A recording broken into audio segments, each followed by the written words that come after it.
Please subscribe to this channel, so that we are more enthusiastic in providing the best video for you.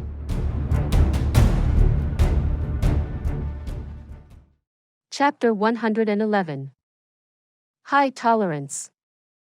This is critically important. As the seven brothers' gaze finally rested upon what Jun Moxie was pointing at, they suddenly couldn't look away. All of them silently cursed at him. You still consider this a short supply? There are 8 large jugs filled to the brim. Even a conservative estimate. There are at least 50 jeans of wine in each jug for a grand total of more than several hundred jeans of wine. And we pitiful brothers could only smell and did not even have the opportunity to taste a single drop. 1,000 jeans of gold for a drop, that's highway robbery, but it might worth it based just on this aroma. Brothers, are we not going to leave? I thought I was supposed to meet with Senior Dugu. Jun Moxie took a few steps forward before looking back, only to see the 7 individuals still rooted to their original position and staring at the several earthen jugs. Was there glue fastening their legs to the floor? No, there isn't any glue on the floor, but the magical power of this exquisite wine. Oh, so that's it. Your little brother appreciates 7 brothers' silent reminder. Jun Moxie swayed to and fro as he walked back and shouted out, "Attend to me." Several middle-aged servants immediately appeared at his side. "Young master, what are your instructions?" "Young master may have been careless, but how could you be so thoughtless? Hurry up and seal these jugs of wine. If it weren't for the reminder of my elder brothers, the wine would have turned to vinegar. Afterwards, help me move them." Jun Moxie paused for a moment. A happy expression spread across the faces of the 7 manly brothers from the Dugu family. They had put 2 and 2 together and thought that Jun Moxie wanted to bring the wine as a gift for their grandfather. Once they thought of how they will be able to drink to their heart's content. रक्षा बंधन पर बहनें उत्सुकता के साथ सज कर तैयार होती हैं। Move them to my private warehouse. When I return tonight, I need to hold a family feast with Grandpa and 3rd uncle. Jun Moxie unflinchingly continued. I might as well invite a few guests, but I fear that there wouldn't be enough wine to go around. Yes, you will prepare some other wine and reserve it for our esteemed guests. The servants bowed all together before walking in front of the jars and were just about to seal the jars. Stop. Dugu Ying's movement was incomparably quick as he took a sudden stride forward and shot in front of the earthen jugs of wine, thrusting his arms out at his sides and directly obstructed the servants from getting any closer. His voice was as deep as the ocean and as steady as a mountain. People who are not aware might think the owner of this voice was a peak-level expert. The middle-aged servants were somewhat dumbfounded. Was the young master confused? Didn't you just instruct us a moment ago that we must not seal up the jugs? Are you trying to give us a hard time? The rest of the brothers were startled awake and immediately surrounded the earthen jugs like a wall of iron towers, standing shoulder to shoulder as if awaiting the arrival of their mortal enemies. So this wine was prepared for Jun family's feast later tonight. But there still might not be enough. Doesn't this mean that after this evening, the wine would be gone? It never occurred to them that Jun Moxie's words had glaring inconsistencies. He said earlier that he wanted to save the wine for himself, but now he said that he planned to finish all the wine during the feast tonight. They all lost it when they heard that the wine will soon be gone. Elder brothers, what's the meaning of this? Jun Moxie frowned and asked, puzzled. My grandpa will be waiting tonight, so let us be on our way so that I can hurry back. This one sentence instantly dispelled any ideas to steal the wine. Grand Duke Jun knows about this wine. Ha. Ah. Hee hee. Ah. Hee hee. Dugu Ying wasn't laughing anymore, but babbling incoherent noises before suddenly giving the signal with his eyes. The remaining 6 people immediately pounced like crouching tigers. first to subdue Jun Moxie, and then used misdirection and attacks from all directions to knock out the 4 servants in a flash. Duguing repeated shouted. Gently. You must not injure anyone. Dugu Qian stormed into a room like a gust of wind but came out empty-handed a long time later. Dugu Xiong vehemently lambasted. Dumb asterisk asterisk asterisk. Go to the kitchen to get some bowls. Dugu Chong and Dugu Shang rushed out without hesitation. It didn't take long before they came back laughing heartily with several large bowls in their arms. Be careful not to spill the wine. Duguing warned with a solemn expression on his face. Carefully pour a little bit of the wine from each of the jugs. Do not drink too much and just quickly drink a few bowls to satisfy your craving. After we are done, we will take Jun Moxie away without delay. Don't get drunk. I'm talking to you old six. You always binge when you drink. Remember to drink in moderation. It seemed that they have a lot of experience drinking in secret when they were at home. That's obvious. The rest of them had long reached the limits of their patience and had rushed to the earthen jugs like a swarm to ladle out the wine, following which they had cautiously brought it back and formed a loose circle around the stone table like a group of migrant workers. With the bowl of wine in Dugu Ying's hands, he fondly savored the aroma before he opened his mouth wide and took a large gulp, only to feel an ice-cold sensation flow down his throat. As the wine made its way into his stomach, a burning sensation like a blazing fire exploded out. His body instantly heated up from head to toe as an enraptured expression appeared on his face like he had ascended to heaven, exclaiming in a loud voice. Flawless wine. This is the taste of perfection. Even the wine produced for the imperial family is utter trash in comparison. I must ask that little brat Jun if the wine is for sale. The remaining 6 effortlessly took a swig at the same time, and then let out a sigh of satisfaction, eyes wide open with their heads thrown back, clutching their bellies, swaying their heads back and forth, and moaned comfortably at the same time. 7 principled and ordinarily forthright men were moaning and groaning as if they were patrons of a brothel, and then moved out at the same time like a mighty flood. Jun Moxie quivered as a chill ran down his back. He felt the sweat pores throughout his body explode open and his hair stood up on end as if he were taking a midnight stroll through an unmarked graveyard. Shortly after that, the 7 people rushed to ladle out more wine in rapid succession.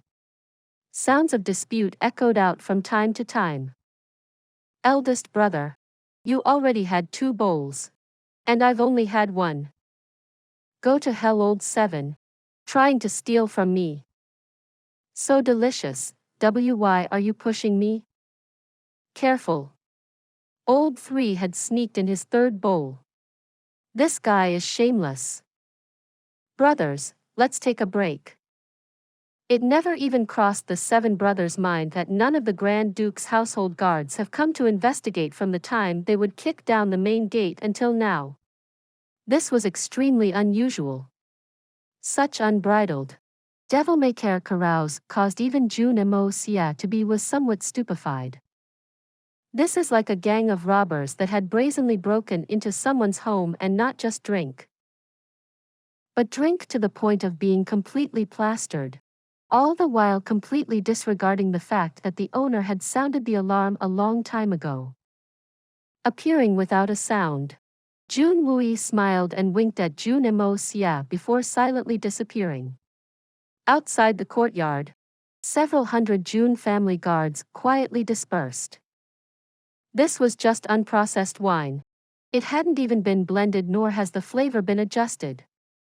The wine would have at least 70 to 80% alcohol content using the measuring methods from his previous life. It wouldn't be a stretch to say that this was pure alcohol. 1 large bowl is at least half a gin of wine. Jun Moxie had actually taken pity on these brothers. Jun Moxie appeared to have been thrown on the floor with his xian qi suppressed, And the brothers never bothered with him from the start for fear that the others would take advantage of their absence to drink more wine. Naturally, the restraint was useless against Jun Moxie. In the beginning, he had remained motionless for fear of being discovered by these clowns, but afterwards had sat straight up to stare blankly at the seven brothers' fierce competition. Finally, he no longer pretended to care as he stood up to stretch his limbs, folding his arms across his chest and continue to watch from the side, without anyone the wiser. Only after a moment, a really long moment. Thud. Dugu was the youngest, had the lowest tolerance, and lost control the earliest. Unable to prop himself up any longer, he fell headlong onto the ground. The sound of even breathing revealed that he had fallen into deep sleep. Dugu got annoyed by him and let loose an angry kick, sending Dugu flying into the air. After that, he quickly proceeded to ladle out more wine. Thud. Dugu stumbled and fell on his way to the wine jug. Thud. Thud. Thud. Thud. Thud. The seven brothers had all fallen on the floor, laying this way and that. There's nothing to be done. The alcohol content was way too high. Even knockout drops would not be this effective. Although there are differences in alcohol tolerance, there are also differences in alcohol. These guys were so wasted they can't even tell which foot's forward and which foot's back. The wine young Master Jun had fermented this time was very strong, and the foreshot is simply more alcoholic than alcohol itself. Although these seven individuals' capacity for liquor was not shallow, they still never drank wine this frighteningly strong before. It's like someone who had only drinks light beers suddenly being introduced to sorghum wine. It wouldn't seem that strong at first, and one might be able to drink several bowls. But when the alcohol finally kicks in, it might take several days to wake up from this intoxicated dream. And even then one would not be completely sober, let alone these seven brothers of the Dugu family who drank at least 3 or 4 king-sized bowls. For the moment, thunderous snoring echoed out from Jun Moxie's small courtyard. Even though he had smoothly de-escalated the situation, Jun Moxie's body was still twitching unceasingly because these seven brothers. If you're going to sleep, then go to sleep. But you have to snore. All right, I can let that go. But some of them aren't just snoring, grinding their teeth, whistling, farting with everything they've got, to an actual cadence. Hoot hoot, just as Jun Moxie was getting vexed, Dugu had started whistling again, letting loose a flying kick right up his a****. Jun Moxie fumed as he cursed. I dare you to fart again. The whistling stopped, but Dugu was flipped over by the kick. Facing the sky, he mumbled to himself. Great wine. High up on the walls of a neighboring courtyard, Guan Qinghan was hidden among the foliage of a nearby tree like a sentinel in a brilliant snow-white dress. An incredulous expression flit across her ice-cold eyes. She received the note from the capable servant warning her not to come. But she still came. Ever since the seven brothers from the Dugu family stormed the main gates, Guan Qinghan had already readied her sword and hid here. So long as Dugu and his brothers show any indication of attacking Jun Moxie or try to take him away, Guan Qinghan would immediately take action. Even though she is fully aware that she is not their opponent, she would still spare no effort to fight. Although she had never looked favorably upon Jun Moxie, he is still Jun family's only descendant from the 3rd generation. He is still her brother-in-law. No matter what, she couldn't sit idly by and watch him fall into danger. Especially since this brat had started looking more like an actual human recently. But as time passed, Guan Qinghan's eyes gradually grew wider and wider at every new scene, and even started to develop a begrudging admiration. Jun Moxie had remained calm and collected since the very beginning. This caused Guan Qinghan no small amount of shock. The Jun Moxie from her memories would have already turned into a sorry mess. It wouldn't even surprise her if he'd pissed his pants. But he was vastly different today. Slowly but surely, he gave the Dugu family's 7 brothers latitude at first in order to completely ensnare them in his trap. They had not only been more than willing to cooperate, they had even impatiently drunk themselves into a deep sleep. Although these 7 individuals were so thick-headed they could not be any more thick-headed. This kind of outcome still made Guan Qinghan endlessly amazed. Is this still the same utterly gutless brother-in-law? Jun Moxie? Sighing lightly, Guan Qinghan silently slipped away. Please subscribe to this channel so that we are more enthusiastic in providing the best video for you. Chapter 112. Dugu pays a visit. A sharp whistling sound was heard as a blue meteor flew through the sky and landed directly inside Jun Moxie's small courtyard. Jun Xie has arrived. Once he returned, the old man was immediately taken aback. He had been all but certain that his grandson would be captured if not tormented during the time he had been delayed. Although his grandson had made tremendous progress as of late, in the end, he still had not broken through to the 9th level Xian Qi. Getting beaten and captured was to be expected. He had already steeled his heart to see his grandson missing and have made plans to vent his wrath on Dugu Zongheng. How could he have anticipated that he would see this kind of situation? Delight? Astonishment? Horror? Isn't this too surreal? His grandson was sitting there safe and sound. But the 7 pups from the Dugu family were lying unconscious on the floor. Well, the old man realized that that wasn't exactly right. The 7 individuals weren't unconscious but were rather completely wasted. Jun Xie rubbed his eyes, still not quite convinced by what he's seeing, and understood even less. He was curious as to how his grandson had achieved such a flawless victory. Not only did he get his captors to drink, but he also got them all drunk. Although the old man knew that his grandson's wine was strong, he realized that he had still underestimated just how strong it was based on the scene before his eyes. Seeing that his grandchild was all right, Grandpa Jun said a few words before he leisurely walked away with his hands clasped behind his back. Remarkably, he did not have to get personally involved. When Dugu Zongheng and Dugu Wudi returned home, sure enough, they were informed that the 7 grandsons had long since left in a fit of rage to find Jun Moxie and became even more regretful. Seeing Jun Xie that way, if those 7 grandsons had really gone overboard, I'm afraid that the Dugu family and the Jun family will have to fight to the death. Sigh. If I hadn't been so impulsive and had first found Jun Xie to vent my anger, maybe. Father and son looked at each other in consternation, as if the pair was sitting on pins and needles. In a contest of strength, the Dugu family would naturally not fear the Jun family, but they still would not be able to afford the 2 families becoming irreconcilable enemies. Besides, Jun Xie already had nothing left to lose, and would not go down alone even in death.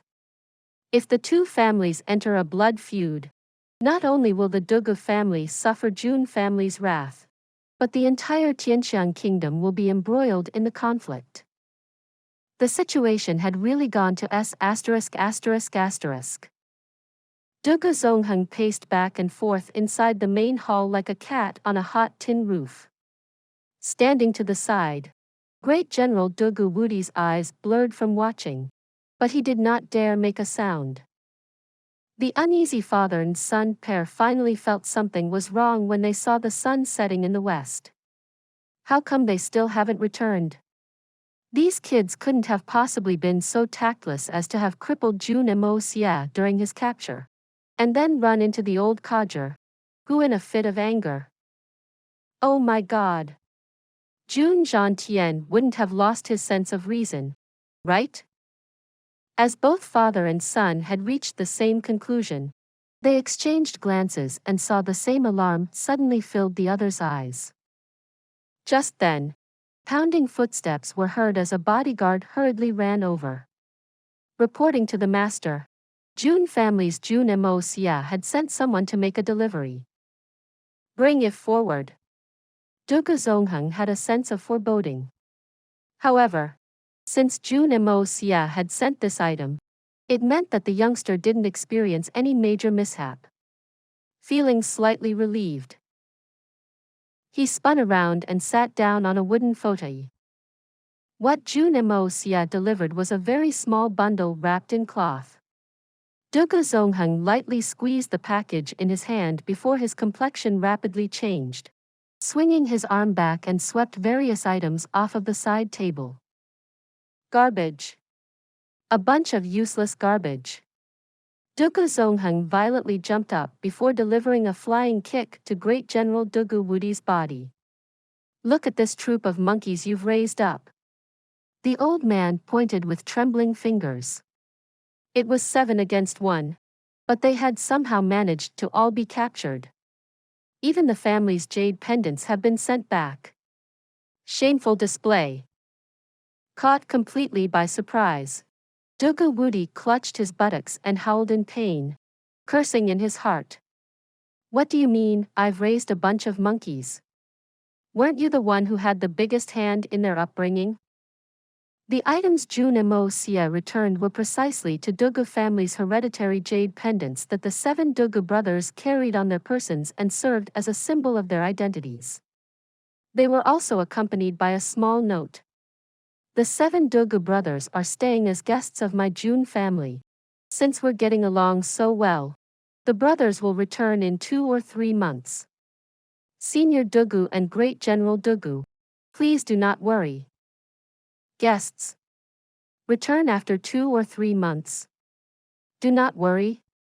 Dugu was so angry that his nose was crooked. Wui. Head out immediately and bring those good-for-nothings back for me.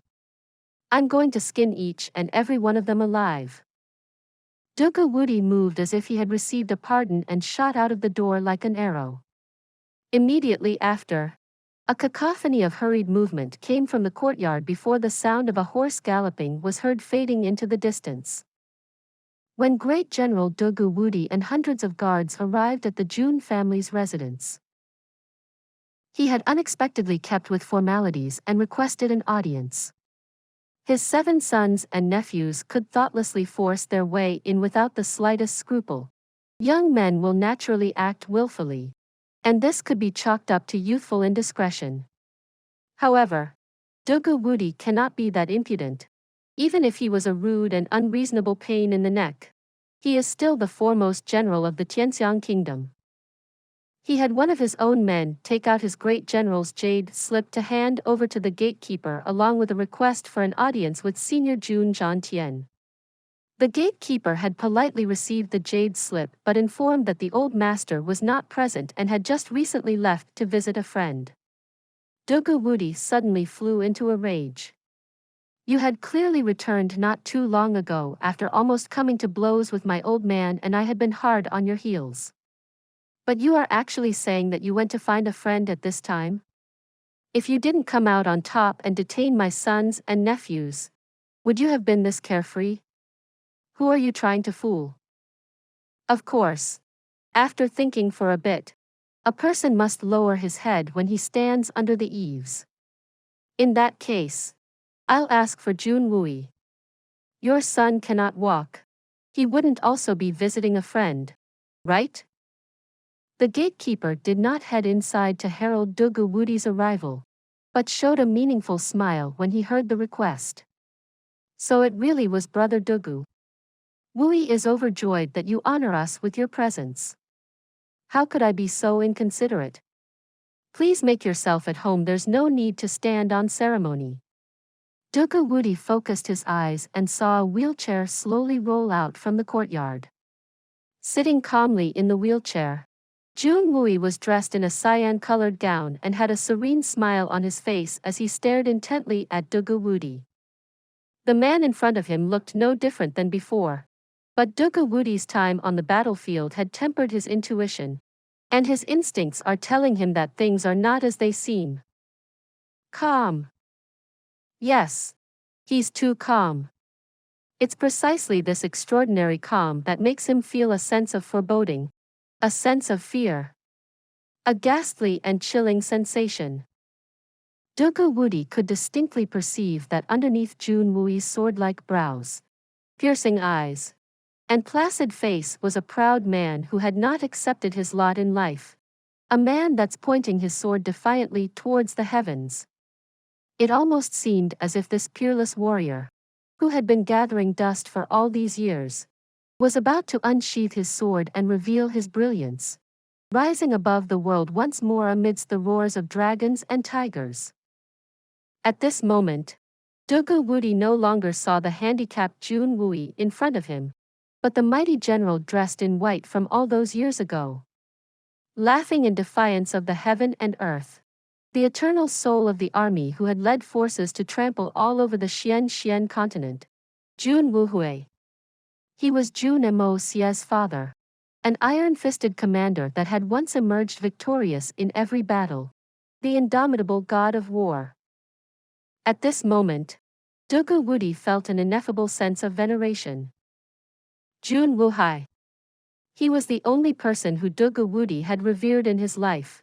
A tall mountain he had held in admiration. And his greatest goal in life. Having served under Jun Moxie, Dugu would often still frequently recall in the middle of the night those vivid memories of pitched battles fought in those extraordinary years. Woody, wait for my return after I have triumphed over our enemies. We brothers will join hands and ride through Yutang and Shenxi. Ha ha ha. Dugu, who had not been able to go to battle, had made his way to bid farewell that fateful year Jun Moxie went on his military expedition. Jun Moxie had reached out to clasp Dugu's shoulders and said these words. This also happened to be the last time Moxie and Woody would ever see each other again in this life. Furthermore, this was also what Dugu keeps repeating every time he got drunk in the past 10 years. Big.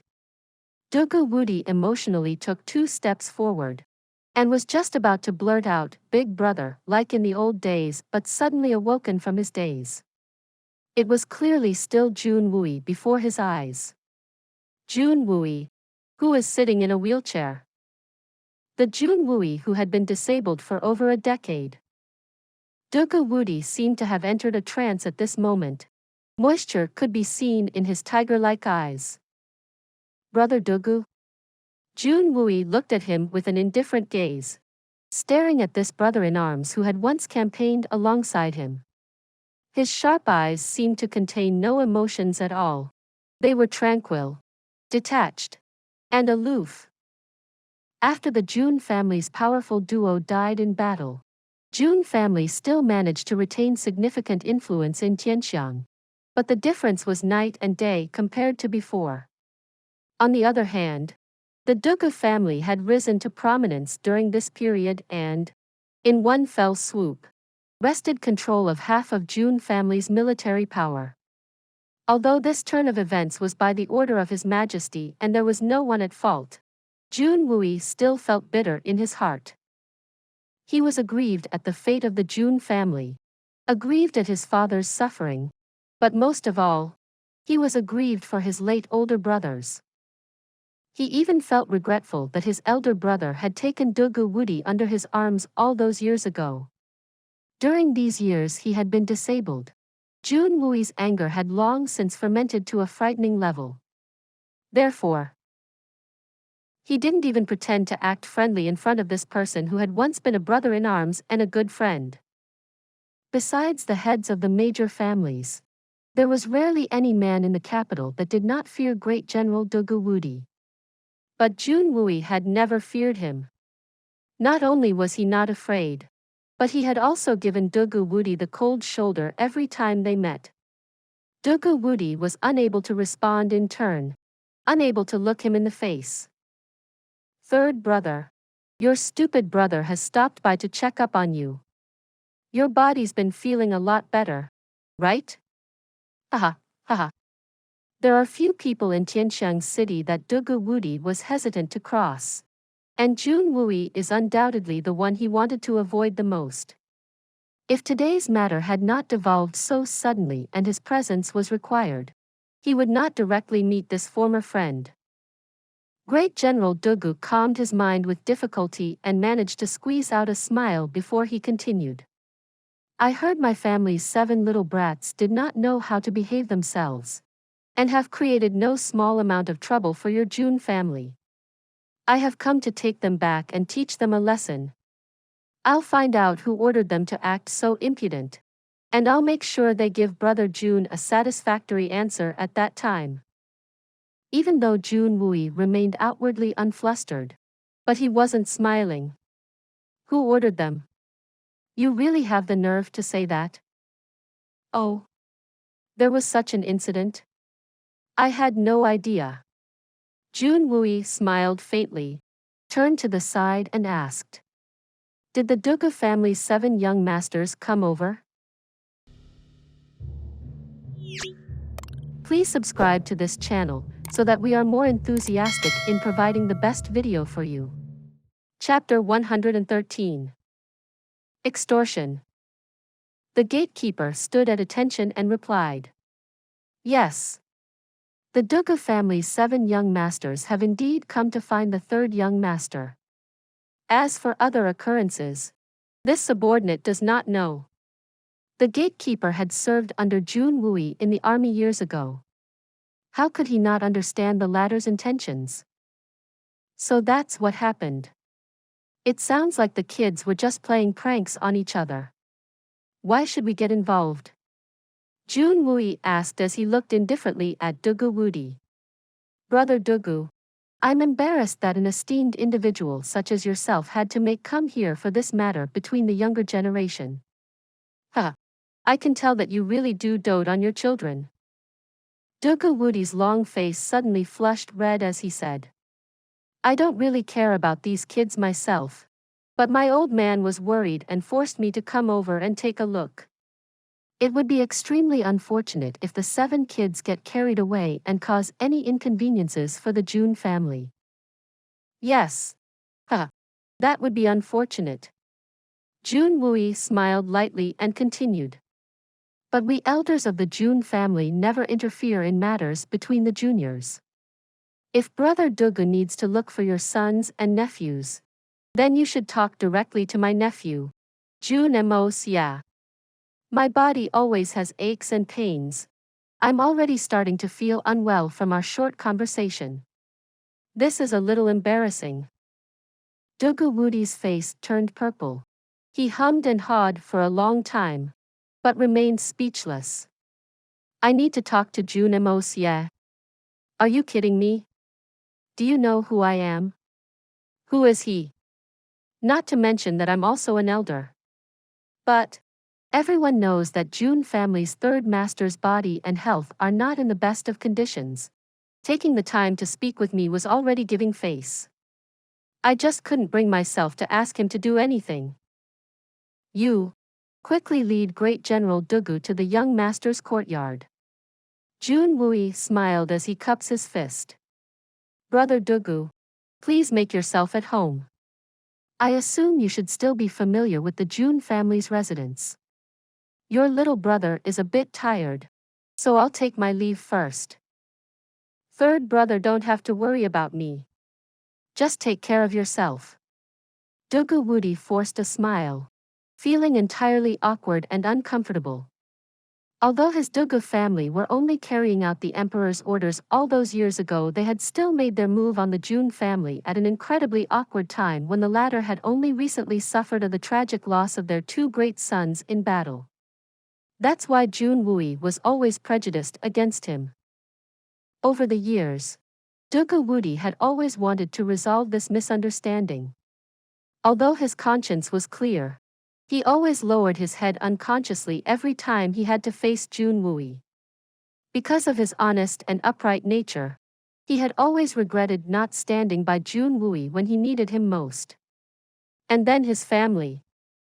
Although the Dugu family had always wanted to help the Jun family, but Jun Moxie, on the other hand, beating up the kid 8 or 10 times still wouldn't be enough. He almost felt like it was his duty to act in Jun Wuhui's stead and teach his son a lesson. With a deep exhale, Dugu Wudi walked inside the Jun residence. His overwhelming aura had already greatly diminished. He knows that Jun Wui was essentially advising him to let the children work things out by themselves. As an elder, it would be inappropriate for him to involve himself in their affairs. Dugu Wudi roared in his heart. I don't want to get involved either. However, an inexplicable feeling overcame him when he saw Jun Wui's placid face. That striking resemblance was as if he was seeing his most respected older brother from all those years ago. Any anger quickly dissipated in his heart.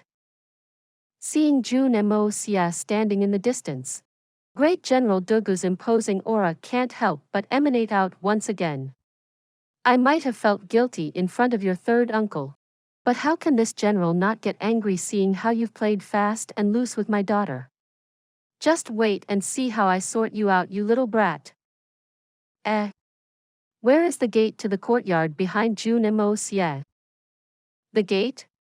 The gate was obviously destroyed by Dugu Ying and his brothers. Yet young Master Jun remained very courteous and bowed as Dugu Wudi approached. So it turns out Uncle Dugu has honored me with a visit. Seeing you have made your little nephew's day. Please quickly come in. He waved his hands in a welcoming gesture. Great General Dugu was not reserved as he walked straight in, sweeping a glance at the interior of the courtyard behind Jun Moxie. Dugu Wudi sucked in a breath. How did everything fall apart like this? Those 7 sons of AB*TCH did this? You all are about to be in a world of hurt. Dugu Wudi was furious. He had made it explicitly clear that they were to snatch Jun Moxie without causing any damage to the Jun family's property. How did everything turn out like this? How can this be good? What else can be said but that it's those 7 bastards' fault? His imposing aura inevitably deflated somewhat. The 7 elder brothers saw that my family's wine collection was pretty good and drank a little too much. Haha. Jun Moxie smiled. But his facial expression gave others an uncomfortable feeling. They all fell asleep. Good wine? Drank a little too much? Is this their first time drinking? They got so drunk they fell asleep. Tui. Is this how I raised these good-for-nothings? Dugu Wudi's face immediately darkened. Show me the way. He did an about-face and was raring to go, abruptly turned around again, pointing at Jun Moxie with his carrot-sized finger. Kid, I'm warning you to stay away from my daughter. I'll let you get off lightly this time out of respect for your father and your third uncle. If there is a next time, I will tear you to pieces and feed you to the dogs. Jun Moxie gave him a deep look with a beaming smile on his face. A harsh light flashed across his eyes as he slowly reached out with his hand and thrust a finger at Dugu Wudi. Old man. I don't care if you are the Imperial Court's infamous pain in the neck. Do not act so brazen in the Jun residence. I won't stand for this kind of behavior. And I might as well warn you now. Do not let your daughter bother me again. I won't pursue the matter further on account of our 2 families' friendship. If there is a next time, I will make sure to make you my son's maternal grandfather. Dugu Wudi almost blacked out from his anger. It's not like he wasn't aware that others gave him the nickname of pain in the neck. But no one dared to say it to his face. This guy was the absolute first person to do so. How could he not be furious? He raised his open hand up, ready to strike down. Jun Moxie did not back down, but instead straightened his back and raised his face up defiantly. Dugu Wudi never struck the other in the end. He's still elder brother Wu Hui's son no matter what. It's already enough that his sons and nephews had given him a beating. His attack would unavoidably have been heavy-handed. Swallowing his anger, he followed after Jun Moxie to the doorway of a side room and heard the heaven-shaking wheezing and snoring coming from within. Hearing the measured cadence of the snoring, he couldn't help but begin to feel anger rise in his heart. Bang! He kicked open the door to the room and roared out. Get your sorry over her right now. Girl. The snoring continued. A strong smell of alcohol rushed out from the room. Dugu Wudi's nose couldn't help but twitch. What kind of wine is this? How could it smell this fragrant? Coming back to his senses, he saw that not one of his sons or nephew had stirred and were still fast asleep. Great General Dugu's fury exploded in his heart as he quickly made his way inside and proceeded to punch and kick like he was hitting a punching bag. The snoring continued. Dugu Wudi was stunned. Young Master Jun snickered. You think the wine I've distilled is just your common garbage? Right now, they won't be able to wake up even if you beat them to death. Drinking as much as they did, I wouldn't even be surprised if they had drunk themselves to death. The best part has yet to come. Someone come and carry these 7 brats out. Dugu Wudi wanted to crawl into a hole and die. This had turned out to be the most humiliating day in his life. But little did he know that his day was only going to get worse. Wait a minute. Jun Moxie laughed coldly. Did Great General think you can come and go as you please? What kind of place does the Dugu family think the Jun residence is? What do you want? Dugu Wudi turned around, his face savage, looking as if he was barely able to keep his anger under control. I had already let you off earlier for fooling around with my precious daughter, but you still dare to have something to carp about. You must be tired of living. It's quite simple really. The red sandalwood main doors that the Dugu family's 7 young masters demolished once they arrived at my family home will cost 1,000 taels of silver to repair. The injury to 3 of our servants will cost 500 taels for medical cost. The gates to my courtyard will cost 300 taels. Jun Moxie counted along with his fingers. What's more? They restrained me by force and pilfered my high-quality wine. On the account of the history between our families, I could look the other way and excuse their behavior if you pay 25 million taels of silver. Great General can naturally collect the 7 young masters at that time. What? Dugu Wudi roared, shaking the guards behind him and sending them reeling.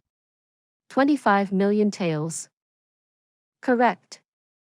I've already did you a favor and rounded down to an even 25 million taels of silver.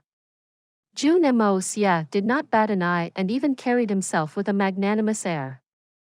I spit on your dog's face. 25 million taels of silver. I'd like to hear how these kids managed to drink 25 million taels worth of wine. If you do not provide a proper explanation, I'll find Senior Jun Xie just who you inherited your extortionist schemes from. Dugu Wudi was so angry that he let out a laugh. Jun Moxie remained unmoved and gave a frosty smile. If this were just some ordinary wine, the tab would not have been this high even if the 7 brothers had drunk themselves to death. But I can guarantee is that my wine is the only one of its kind in this world. Not to mention that what your precious sons and nephews drank was the 4-shot. There are 50 jeans of 4-shot in a jug, and 50 small cups of 4-shot per jean. Each cup of 4-shot could be further blended into a jug of fine wine that is worth 10,000 taels of silver. So the total is 25 million taels. I will dismiss compensation for all the other damages we discussed earlier on account of the friendship between our 2 families. That is why each cup of wine is priced at 10,000 taels of silver. I'm not ripping anyone off. This is the best bargain around. Jun Moxie kept a straight face with no hint of joking around. Screw your third uncle. Dugu blurted. Drinking your lousy wine can send one to seventh heaven? General Dugu was about to explode from anger. Tianxiang Kingdom's annual military expenditure only amount to 30 million taels of silver. His 3 sons and 4 nephews had ran a tab that almost equaled the kingdom's annual military spending. Isn't this just blatant extortion? How is this not ripping anyone off? I'm getting a bargain. Please watch what you say. Great General. You do not need to involve my third uncle. As the saying goes, the rarer something is, the greater its value. I am the only one who possessed this wine in the whole world. If I say it's 10,000 taels per cup, then it's 10,000 taels per cup. If it was anyone else, I wouldn't even sell it for that price. Please subscribe to this channel so that we are more enthusiastic in providing the best video for you. Chapter 114. Crazy Decision. Dugu panted as he sat down, conveniently grabbing a cup and threw it back, swallowing the wine in one gulp. His tiger-like eyes suddenly opened wide as he involuntarily exclaimed. Exceptional wine. A wine of this quality has truly never been seen nor heard of before. That is wine that had finished blending. Jun Moxie smiled slyly. May I ask, Great General, if you still think it is worth 10,000 taels of silver? Licking his lips, Dugu blurted out without thinking. Worth it. Extremely. His gaze suddenly turned into a glare. Extremely, not worth it. Not worth a fart. Selling a jar of wine for 10,000 taels of silver. Why don't you start robbing instead? If I say it's 10,000 taels, then it's 10,000 taels. That's the final price. If the Great General can lie with your eyes wide open, then there's no helping it. Jun Moxie gave a contemptuous look, swiftly retrieving a cup of foreshot. This is the foreshot. Does the General want to experience what a 10,000 taels cup of foreshot tastes like? Little nephew will present this cup as a gift out of respect to an elder. Dugu snorted twice and really wanted to reject the offer at first, but couldn't resist this kind of temptation in the end. He gritted his teeth and said, This wine is indeed not bad, but it is definitely not worth 10,000 taels a cup no matter how it tastes. His lips twitched as he snatched the cup and rapidly poured it into his mouth. Whoa! As an ice-cold sensation slid down his throat, Dugu felt as if a volcano erupted in his heart as fiery blood coursed through his veins. Right when the wine hit his stomach, he had already felt somewhat muddle-headed and did his best to control himself. His eyes turned bloodshot. That was incredible. Definitely worthy of being a foreshot. Dugu craned his neck, raising the empty cup over his mouth, trying to sip the last drop before slamming it down on the table with a bang. Another cup. 10,000 taels per cup is not open to discussion. Jun Moxie snorted. General Dugu, you just drank 10,000 taels of silver. But you still want another cup even though you said the wine is overpriced? The cup before was a gift from me to you, but even I cannot afford to gift you another if you want more. The wine is certainly of a very high quality, but it's still not worth such an exorbitant price when all is said and done. Dugu's eyes looked greedily at the jug of wine in the room and thoughts of stealing flashed across his mind, but he was still not willing to admit the truth. You've got to be kidding me. This is a matter of principles.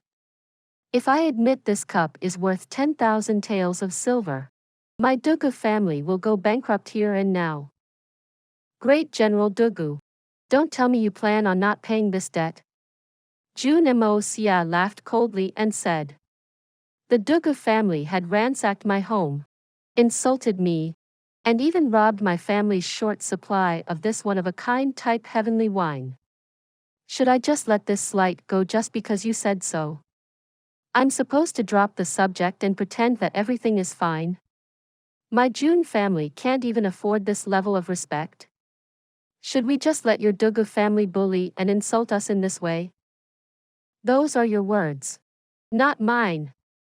Dugu Wudi jumped up. This accusation was simply too much. Even great General Dugu Wudi will not be able to bear the consequence. If that's the case, does that mean that great General Dugu agrees that your Dugu family will compensate my Jun family for this matter? Jun Moxie said patiently and systematically. Of course. There will be compensation. Although our Dugu family. Then we don't have a problem. Please pay 25 million taels. Jun Moxie interrupted him with a beaming smile. F***K. Son of a B***TCH. Dugu Wudi was stunned speechless. He turned in place 3 times and continuously scratching his head, holding back for a long time until he could hold back no more. This wine of yours hadn't even been sold before. How are you so certain that it's worth 10,000 taels of silver? How is this letting my family off lightly? Do I have to accept any outrageous price that you name for your wine? Is this what you call reasonable? If I understood you correctly, you will agree to any price that I can sell a jar of wine for? Jun Moxie asked. Correct. No. It's not. What I meant is if you can blend the same jug of 4-shot into wine and name a price in which everyone is willing to pay for, then my Dugu family will recognize this debt. Dugu Wudi smiled proudly. At last, I found a way to get the better of this brat. Your wine is indeed of high quality, but a jug sold at 180 taels in the end, even if it is no small sum, it is still less than 25 million taels of silver. Good. That's settled then. But before that happens, your Dugu family is prohibited from causing me trouble again. Jun Moxie immediately agreed. Good. However, you must do this within 3 months. If you tease my daughter during this time, make no mistake, I'll still break you to pieces. Dugu Wudi snorted twice, looked at this debauchee in front of him, and thought of another daring scheme. If you are not able to reach 25 million taels in sales, you will henceforth be required to supply my Dugu family with wine free of charge supply. How about it? This stake you dare not dare to accept?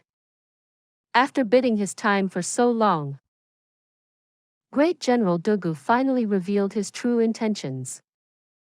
I have full confidence in my wine. It's a deal. But you need to watch your own daughter. I'm not responsible for what's going to happen if she comes on to me again. Jun Moxie snorted twice in his heart. Just wait until your Dugu family have to carry this mountain of a debt on your back. I'll make you all vomit blood. What about 10,000 taels for a jug? I can sell it for even more and it wouldn't be difficult. You will rue the day you made this deal. Jun Moxie sent for a cart while Dugu Wudi shouted out orders. Guards carried the 7 brothers who were like dead pigs and threw them onto the cart. Great General Dugu turned to look back repeatedly at every step and really hated to part with the heavenly wine. This brat is too stingy. Just now what small amount give 1 cup? Jun Moxie watched him leave before turning around with a smile and returned to the room. He did not take this matter to heart but stroked his chin in contemplation nonetheless. The Jun family is currently too weak. Although he used medicine to promote third uncle Xian Qi to the Sky Xuan realm, he had still only just barely broken into the Sky Xuan realm. By his estimate, their current strength is still far from equal to the magnificent Jewel Hall. Perhaps he ought to promote his grandpa's strength as well. Does he not have a 9th level Xian core in his possession? If he was able to bring out the full potential of this treasured cultivation item, he should be able to promote his grandpa's strength halfway into the supreme divine Xian realm. But the problem is that he had no idea how to actually use this item. Thinking about exactly how to solve the problem had given Jun Moxie a headache. He had previously wanted to leak this information out to attract powerhouses from around the continent. But he still had not made up his mind. A 9th-level Xian core's appeal is more than enough to even attract the attention of Supreme Divine Xian expert. It may be more accurate to say that it would be difficult for any individual with sufficient power to not be tempted. But this would be playing with fire. And the Jun family currently cannot afford to take this risk. Even if the Jun family currently had 2 Sky Xuan experts, they still cannot afford to take unnecessary risks. Reality is cruel. While it's true that a Sky Xuan expert is already approaching the peak of this world's strength, they are still powerless when confronting even stronger level of existences. Tianxiang Kingdom's territorial area could not be considered small. There are only 11 nation-states of comparable size across the entire continent. Even so, it could be said that the number of crouching tigers, hidden dragons are as numerous as the clouds. Although the number of powerhouses that had revealed themselves in the open is not many, Jun Moxie knows that much of their numbers remained hidden among the common people, up in the mountains and deep within the forests. Even if Grandpa and Third Uncle are not weak, their strength is not sufficient to rely on. He was convinced that if the right catalyst is introduced, these hidden experts will all come out of the woodwork. And the 9th-level Xian core in his hand would be the best such catalyst. Regardless of whether one was at the Earth Xian, Sky Xian or Supreme Divine Xian, there will not be anyone who did not want to obtain this item. If this information was leaked, every powerhouse will undoubtedly gather here. It wouldn't be unreasonable to say that the slightest carelessness would send not only the Jun family but all of Tianxiang Kingdom to its destruction. But how am I supposed to obtain the best methods and conditions for cultivating a Xian core if we don't draw these people in? How am I going to increase Jun family's overall power? Does he really have no choice but to hold on to the treasure that's all but useless? This is really frustrating. Jun Moxie frowned as he pondered about this for a while. He had a hard decision to make. Should he put his own safety above all else or take a risk? Looking up at the sky, he couldn't help but recall his previous life. A solitary figure traveling around the world, laughing fearlessly all across the land. Why have his hands become tied once he transmigrated to this world? At this point in his thinking, a surge of domineering air suddenly burst forth from his heart. He couldn't help but laugh out loud as he instantly made up his mind. Isn't this what people call nothing ventured, nothing gained? Even if my decision today attracts the unwanted attention of divine Xian experts, why should I be afraid? This isn't even a matter of Xian Qi. All I really needed to do was to pick everyone's brains. Who would Jun Xie be afraid of when he still had his scheming? I still have a few tricks up my sleeves for dealing with these divine Xian experts even if they are as numerous as the clouds. Jun Moxie made up his mind and finally smiled in relief, unconsciously rubbing his chin with his right hand.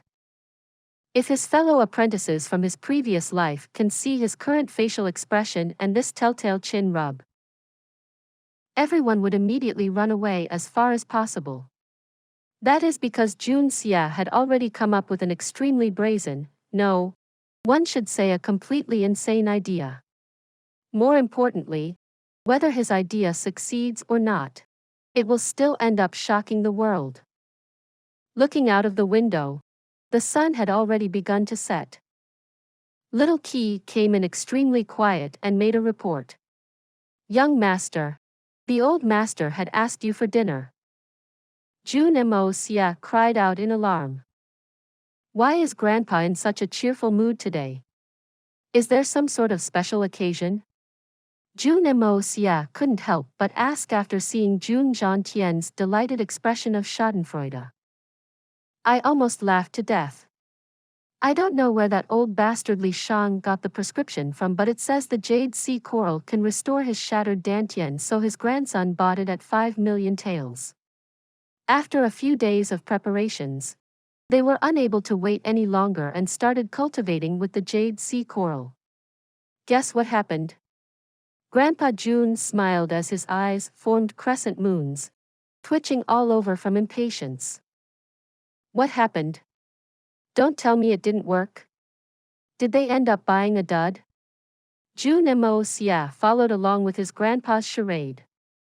His grandpa currently needed someone to play the foil for the big reveal, and his third uncle deliberately remained silent. Wah ha ha ha. Grandpa Jun slapped one hand on the table and the other on his thigh, laughing until his tears were basically flowing out. It wasn't just rubbish. And it's not that it didn't work, but that it worked too well.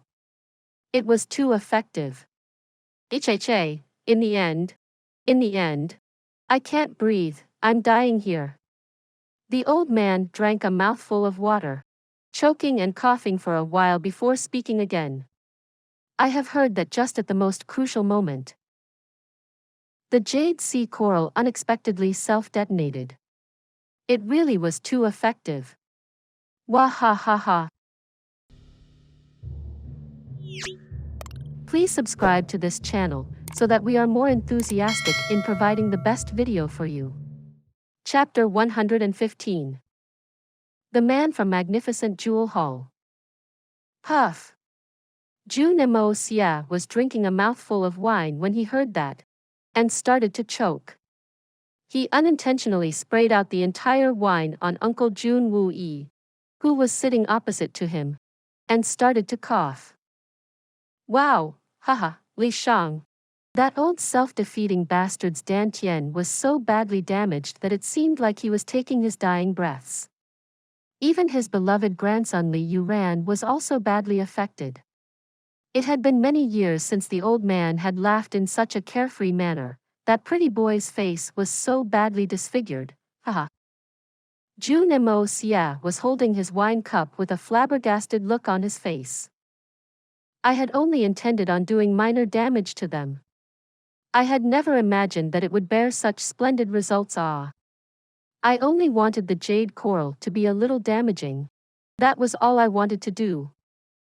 As for the imperial teacher Li Shang's injury, and Li Yuran's disfiguration, I really hadn't planned on it. I'm innocent in this regard. But then I guessed that if I knew that this would happen, I would have made it even viler. So I believe that this situation is working out well for me now. Just good luck, I guess. We shall toast to this. Let's get drunk today. Grandfather Jun burst out laughing as he reached for his glass. Well, this affair has provided a lot of amusement to people. But if the imperial teacher Li Shang is really incapable of being cured at this point, then we'll have to be on the lookout for Li family's movements. Li Shang and his family have always known to be very arrogant, and they consider everyone to be beneath themselves. If he dies, then they will look to vent their anger on others, and if that happens, their first target will be our Jun family. We will not be able to protect ourselves easily. So we must make our preparations in advance. Jun Xie smiled, even though he had the intention of doing so. You're right. Grandfather Jun stopped drinking. If that old wreck really dies, then the Li family will no longer be what it is today. But still, the death of a senior member of their family will certainly cause chaos. Even if he doesn't die, there will still be a lot of confusion. Wu Yi. At present, the main strength of the Jun family lies in your hands. What's the best way of dealing with this matter in your opinion? Jun Xie tensed his eyebrows and said, if we start preparing while taking Li Shang's death as a precondition, then all our preparations will go to waste if he survives. The best countermeasure to cope up with this entire situation will be to build up a strong backbone. and not give the enemy any chance to attack us. The best policy would be to tactfully convince them that the Jun family is strong enough to defend itself. The only thing that worries me is that this will only deepen their hatred for the Jun family, and they might attack us in the future someday, at a time when we might not be expecting it. Jun Moxie smiled. Third uncle's words are indeed very wise and thoroughly considered. But I feel that these generals are iron-blooded men. How else could they have survived so many battles? As soon as they find out about the news of these recent affairs, their first response will be to ensure their own safety. If their own safety isn't assured, then why will they go into the battle to kill the enemy? Then, Jun Moxie smiled again and said, even if they are not very skilled, our clan members can be used to protect us in the battle. Otherwise, what use do these wasteful people have? Even if they are injured or killed, it won't count as a heavy loss. Jun Xie and Jun Wuyi were both stunned momentarily, and looked at each other in dismay, not knowing how to respond to Jun Moxie's statement. They had both been in command of armies in the past, and had always considered the soldiers under their command to be their sons, and had always treated them like brothers. Naturally, Jun Moxie's argument was not acceptable to either of them. Moxie, are you saying that we simply abandon the men who have been following our Jun family for generations? Jun Xie was quite angry, but reconciled to just stroking his beard in displeasure. This is a matter of personal integrity and ethics. We share trials and tribulations, whether in life or in death. So you might as well give up that idea. Your idea. Grandfather Jun didn't say it directly, but the criticality of his statement was evident. Grandfather, I understand that you don't approve of my opinion, but I'd like to ask. If you're preoccupied with these highly incompetent people, then this might cost the lives of countless soldiers due to their incompetence. Given the situation at hand, wouldn't it be better to weigh the pros and cons here? Over the years, the border has been becoming increasingly unstable, and wars are being waged perennially. And the third uncle previously mentioned that these generals are veterans and are likely to lead their armies to confront the enemy, which means that thousands of soldiers are likely to die. For me, if a person is truly incompetent, then it's better to renounce the same. Otherwise, they will falter at a crucial moment when burdened with a heavy responsibility, which will result in a defeat. In some key moments, it might even affect the fate of the entire country. How can this be considered a trivial matter? How is my opinion heartless in this perspective? Jun Moxie proudly retorted, I suggest that we round up the so-called incompetent and reckless soldiers and use them as meat shields. Their sacrifice will help us prevent this country from the defeat that we might otherwise have to face at the hands of the enemy. And if that happens, then the entire country will set on the path of annihilation. And this is the hard truth, grandfather. Third uncle. Even if you refuse to admit it. At a crucial moment, it might be painful to make such decisions, but the price we may have to pay for this soft-heartedness will be far too great. They are servants, and must be used in a time of need. We will have to refrain from acting emotionally, and concentrate on the welfare of the majority of our command. As a leader, if you start acting emotionally, then you've already failed. Grandfather, third uncle, if my words offend you, then please forgive me, but the gravity of this matter surpasses principles and I cannot compromise on this. Jun Xie and Jun Wuyi were both silent. They were both sensible and intelligent men. They simply couldn't ignore the hard reality, even if these words weren't very pleasant to hear. But for a leader, compassion and leniency are the biggest taboos. Although they acknowledged that Jun Moxie's words made sense, the idea was still against their character, and they wouldn't agree to it. They deserved their venerable status, even though they were slaves of their pedantic thoughts, but were still admirable men. Or perhaps, This too was an embodiment of their glorious nature. Jun Moxie chuckled and said, "Naturally. We are still just speculating the course of this matter. And the reality might turn out to be an entirely different affair. But I just wish to remind you, grandfather, third uncle, that we must renounce our emotions since we will need to act decisively when the time comes." Jun Xie and Jun Wuyi inadvertently glanced at Jun Moxie and were shocked to see the fierce expression on his face. Jun Wuyi tensed his eyebrows thoughtfully, and couldn't help but anticipate that Jun Moxie would likely forge his path in this world with his skills. But his heart shuddered at the coldness of his nephew. He was aware of his nephew's position in the family, but as a military leader, it was awfully hard for him to part with the affection he felt for his comrades. But Jun Moxie was certainly right. Jun Xie stroked his beard as his eyes and mind saw the transparency in Jun Moxie's character. Even though he was fiery, but his political prowess was evident. However, too much ambition would end up flooding his hands with blood. Is this a blessing? Or a curse? Grandfather Jun couldn't resist the thought, and sighed as he lowered his head. The old man was born into poverty and had worked his way through the world to achieve success, which is why he was extremely affectionate towards his soldiers, especially the ones who had worked their way up like him.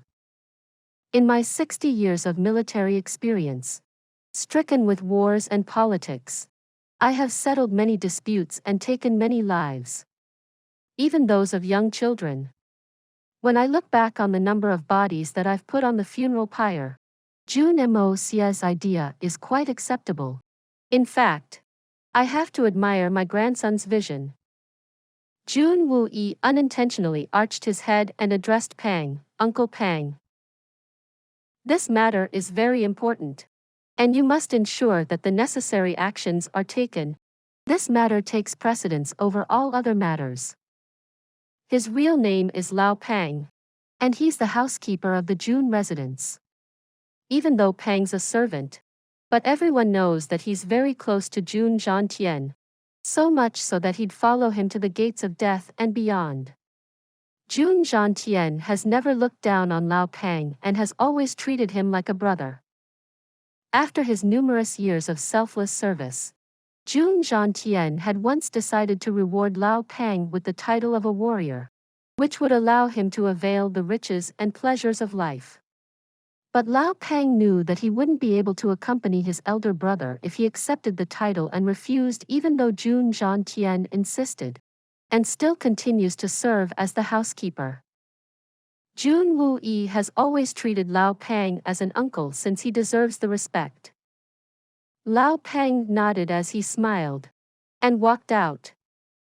Jun Moxie couldn't help but think the Jun family might be bold, heroic, and iron-blooded, but their hearts are heavy with emotions and righteousness. A righteous reputation is a great advantage, but as an influential family in a political scenario, an emotional heart and a righteous mind are very unsuitable. Just then, a sonorous voice sounded, "Brother Wu Yi, it's been a decade. I trust that you've been well since we last met?" The air vibrated under the effect of that powerful voice. Jun Wuyi's face suddenly became pale. His lips started trembling, and he almost jumped up from his chair. Jun Moxie gently extended his hand and placed it on his uncle's lap and shook his head to give an indication. Jun Moxie had heard this voice before. The voice belonged to the man who had blocked his way at the auction. This man was the magnificent Jewel Hall representative who was opposing the Jun family. Please subscribe to this channel so that we are more enthusiastic in providing the best video for you. Chapter 116. Battling with a Sky Xuan. This was definitely an enemy disguised as a friend. This man was Jun Wuyi's second cousin, so obviously the two men had shared several of their adventures in the past. At this point, it was important for Jun Wuyi to control his emotions, otherwise, their plans could fail. Jun Xie glanced over at Jun Wuyi and could tell from his expression that there was cause to worry. Indeed. It's been many years since we last met. Please excuse me for not being able to step outside to greet you. Please come in.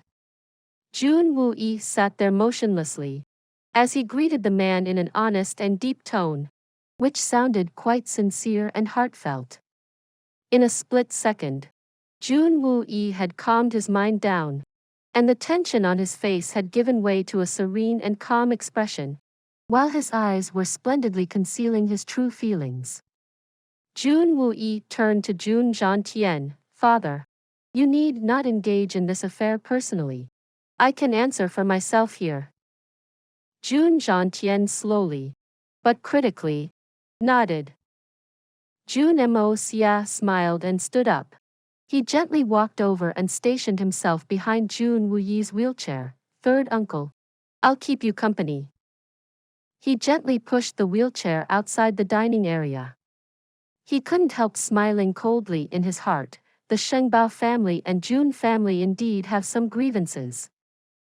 There were two middle-aged men standing in the courtyard, dressed in white. Both men looked quite elegant by their appearance. But Jun Moxie could tell that even though these two men were standing shoulder to shoulder, in a similar stance, their adjacent hands were seemingly too loose for comfort. In addition, it seemed as if both the men were watching each other from the corner of their eyes. Jun Moxie immediately understood that even though the two men seemed on friendly terms by their appearance, they were on guard against each other in reality. Although these two men belonged to the same family, they weren't on harmonious terms. In fact, it appeared as if they were on the verge of killing each other. No wonder that the bids from the Shengbao family were so odd the other day. It seems as if the problem lies between the two men. "Dear brother, several years may have gone by, but you're still as graceful as ever." Jun Wuyi's face seemed to be welling up in joy, but in the pretext of sad memories. One of the men smiled back, but the other simply ignored the greeting. One of the men stepped forward, carefully examined Jun Wuyi, and his face seemed somewhat excited to see Jun Wuyi. "You haven't changed one bit in all these years. If the miss knew about this, then she'd certainly insist on coming here." He stopped abruptly in the middle of the sentence, and his face revealed an apologetic smile. "Wuyi, you've advanced from Earth Xian to Sky Xian in these last 10 years? That is indeed very commendable." As a matter of fact, it was rather rare to reach the Earth Xian level at an age as young as Wu Yi's. However, instead of receding due to his disability, Jun Wuyi had even managed to advance to the Sky Xian level, which was even rarer.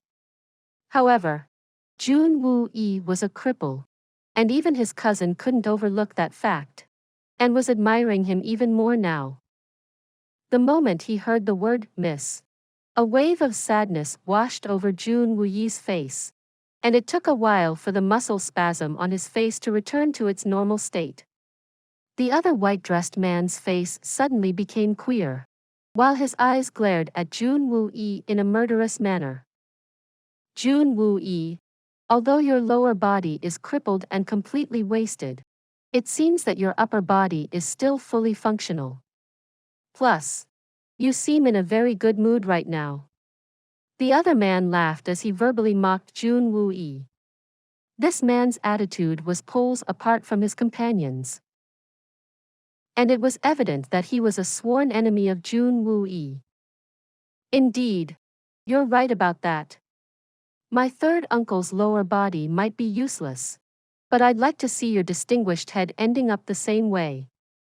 Jun Wuyi hadn't responded, but Jun Moxie, who was standing behind his uncle, opened his mouth and said. Even though his tone was fairly normal, the man's face was now as pale and white as his clothes. "Jun Moxie, you ignorant child, do not forget that I'm older than you. You need to watch your mouth and do not disrespect me again."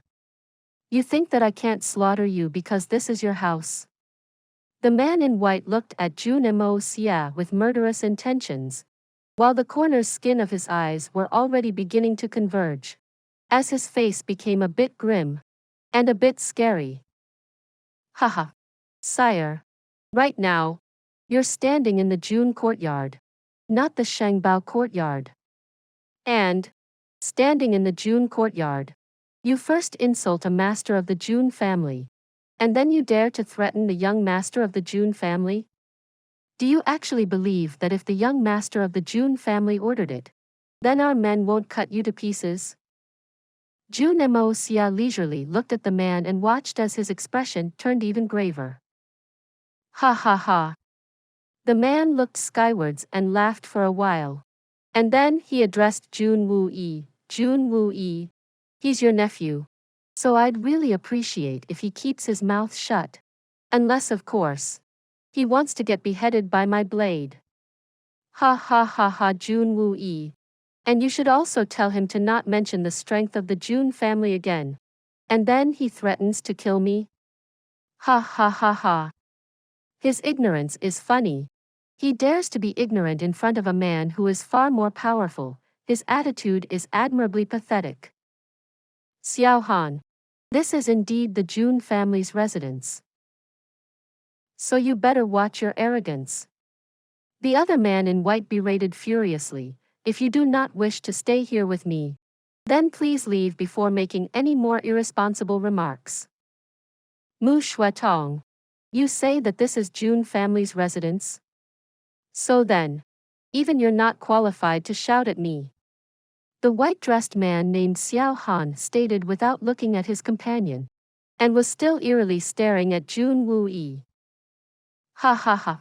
This is such a funny thing about this world.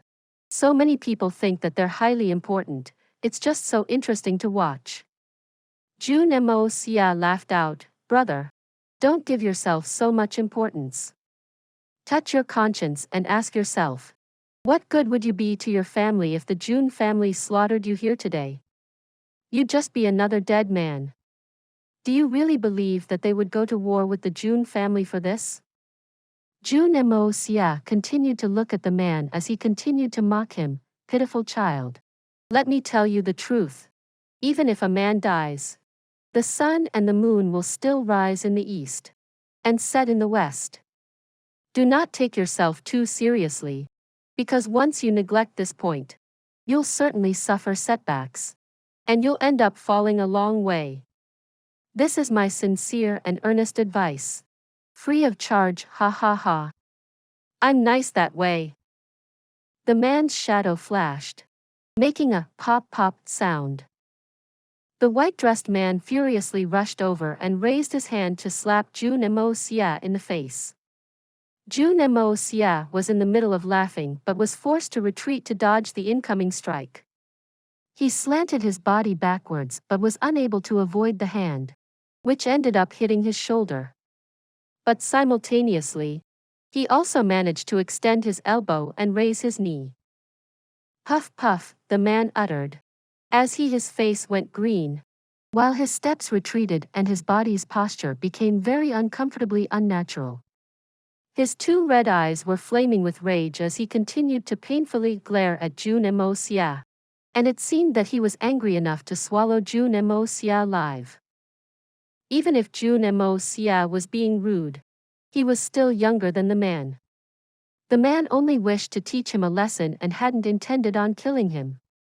Therefore, the man had only attacked half-heartedly, just to put Jun Moxie's rude mouth in its place. Otherwise, as an accomplished Sky Xuan expert, a young boy like him could have never matched his skill, let alone beaten him. But the man had never expected that Jun Moxie's counterattack would be so sharp, quick, accurate and fierce. The elbow had pounded the man's throat, while the knee had sharply holed his crotch. The man had grossly underestimated his enemy, and went in completely unguarded, and had fallen prey to a crafty, precise, and well-timed counter, which he was unable to block. Unexpectedly, This kid had torn a hole in his defense. If he hadn't crossed into the Sky Xuan level, then these 2 strikes would have killed him on the spot. Twice. Even in this case, the man's throat was sore with pain, while his crotch was practically scorched. So much so that the man was unable to endure the suffering, and his exhausted body constantly exhaled in discomfort. Xiao Han groaned furiously, while his whole body went blue with rage. He recklessly charged again to dispose of that vile youngster. Mu Shuatong hastily darted across and blocked his companion's way, and rebuked, "Haven't you already disgraced yourself enough by attacking this young child?" Jun Moxie coldly glared at Xiao Han and decided that if the man attacked Jun Moxie again, then he'd reveal his real strength without caring about the consequences, and would kill the man. Xiao Han was gasping. His voice had become hoarse. It was apparent that Jun Moxie's 2 strikes had shaken him to the core. "Today you're getting away with this, kid," he stated as he stared at Jun Moxie. "But boy, you better start praying that I don't get my hands on you again." Jun Moxie smiled and said, "I wouldn't worry about that. But I pray that the next time we meet, no one is there to save you from me." "You will kill me?" Ha ha ha. Xiao Han laughed hysterically in his angered state of mind. "Never in this lifetime." "Is that so? How's that crotch of yours feeling? Still hurting?" Jun Moxie mocked coldly. Xiao Han opened his mouth to express his anger but didn't actually say anything. Xiao Han was a Sky Xuan expert and didn't feel that he needed to bicker unnecessarily with an ordinary kid like Jun Moxie anymore. He obviously knew that he hadn't applied his full strength in the attack. And not even being at Silver Xuan level, Jun Moxie was nothing more than an ant in his eyes. In fact, even a Jade Xuan expert was no match for a Sky Xuan master. Even a Jade Xuan level expert wouldn't be able to take his strike, and would fall to his death in no time.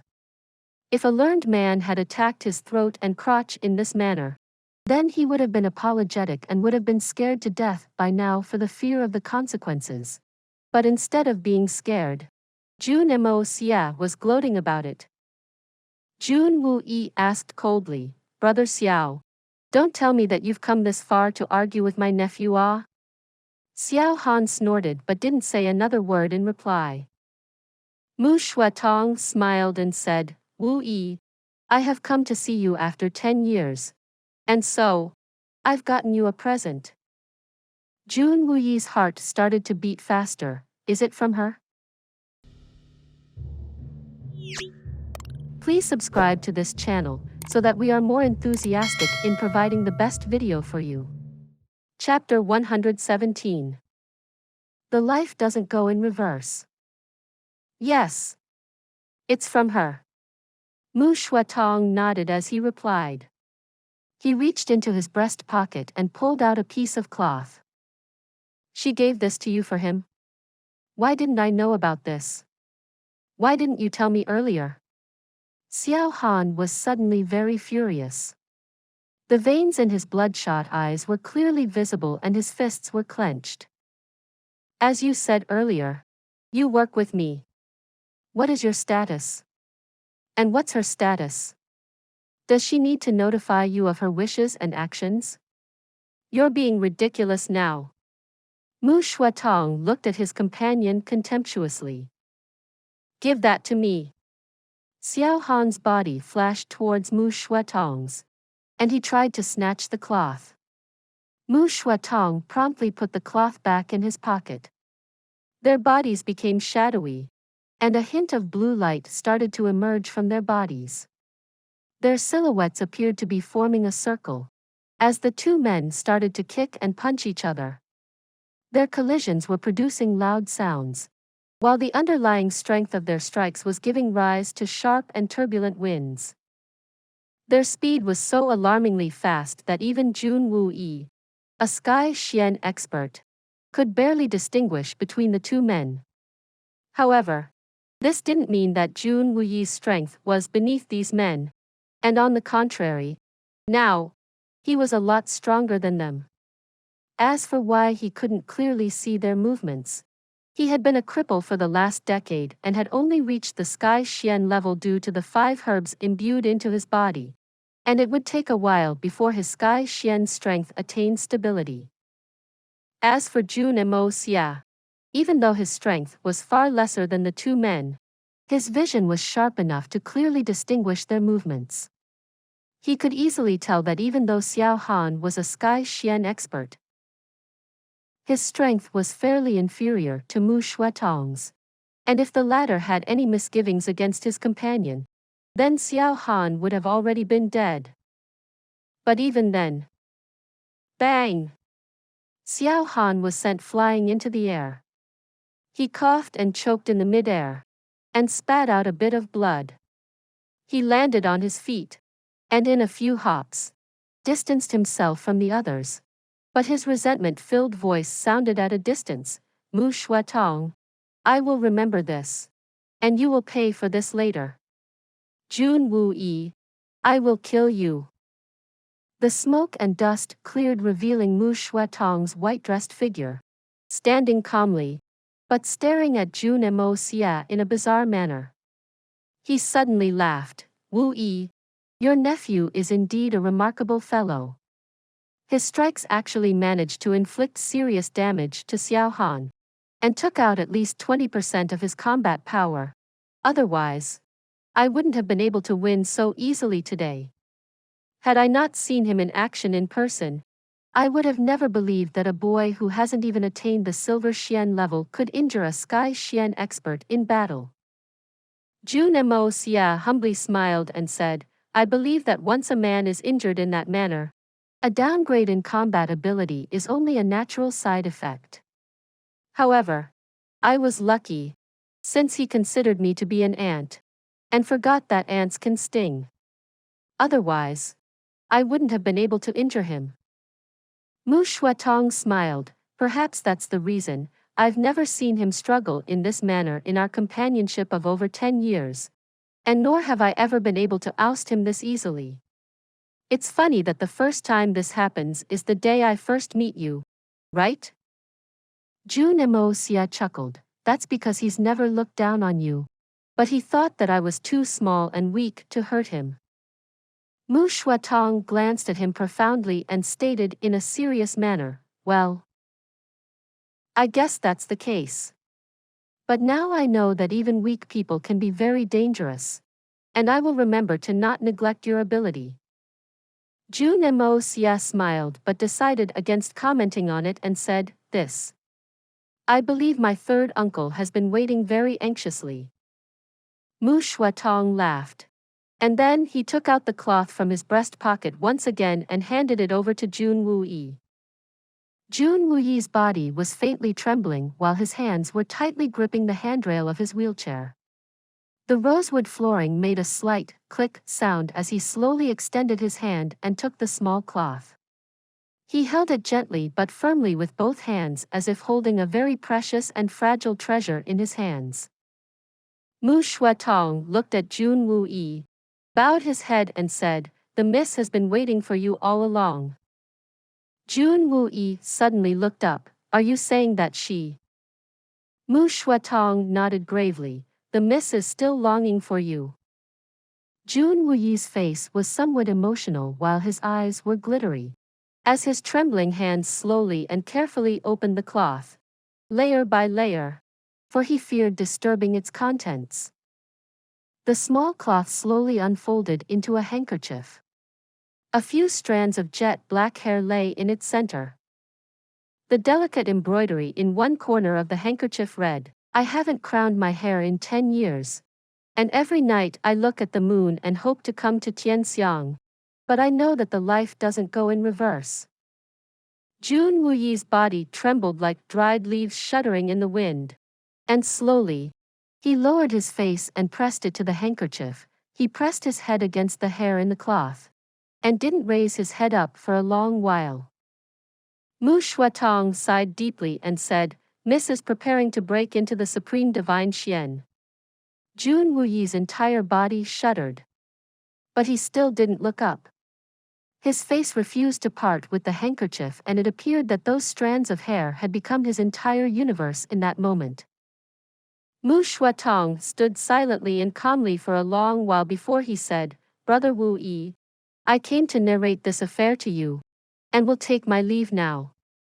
Brother Wu Yi, I hope that you can understand the Mrs. situation, and I pray that these hard times come to an end one day. Don't lose hope, brother. There will come a day." Then, he folded his hands and turned away. Jun Wuyi didn't look up until the man had covered a few feet, and he said in a hoarse voice, "I was too moved and forgot my manners. I apologize for not being able to visit your home, but please convey my regards to Miss Xiao Qian." Xiao Qian was Mu Shuatong's lover. Mu Shuatong didn't turn around, but smiled as he said, "Xiao Qian is now your sister-in-law. Next time I visit you, I'll bring her along." Jun Wuyi's words were heartfelt and honest. "Congratulations." Mu Shuatong smiled. A bright azure light flashed from his body, which was followed by a cold autumn breeze. And just like a leaf, his body gently drifted away, and soon disappeared into the infinite horizon. The distance between the heaven and earth became hazy as the curtains of the night began to descend. Jun Wuyi remained seated in his wheelchair, while his face was still pressed against the handkerchief and hair that lay within. The scene remained motionless in the windy background, as the shadows of the night slowly dimmed the skylight. Jun Moxie stood quietly on one side and didn't make any sound, as he quietly kept his uncle some company. The duo didn't even look at each other but knew each other's feelings. The moon slowly circled in the sky, and the stars were shining brightly. Jun Wuyi's heart finally emerged from the memories of the past. The 10 years of suffering and torment that his heart had endured was evident from the hoarse voice in which he narrated the tale to Jun Moxie. 12 years ago, the Jun family was in its prime, and Jun Zhantian was invincible in battle. Everyone feared his reputation on the battlefield, and no one could defeat him. Out of the 3 male heirs of the Jun family, the eldest, Jun Wuhui, was known as the White Commander. He could change the course of any battle with a wave of his hands. He was close enough to the Emperor of Tianxiang to influence His Majesty's decisions. The second son, Jun Wumeng, excelled in combat, and his superior intelligence ousted any general in battle. The Jun family was in its prime. The entire Xian continent was impressed with their prowess. Jun Wuyi was only 19 at the time and was in the prime of his youth. Young, handsome, talented, exceptional in martial arts, extraordinary temperament and confident, he attracted the fantasies and affection of countless ministers' daughters. Jun Wuyi ventured into an auction of the Shengbao house to amuse himself, as is the temperament of youngsters. But inside the auction, he encountered a flowery young maiden. The two exchanged a few words and imprinted a favorable impression with regard to each other.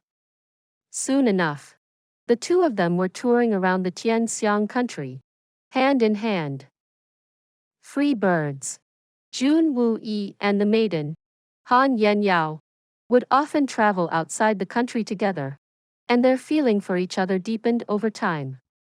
Eventually, the two fell in love, and naturally, the news broke out.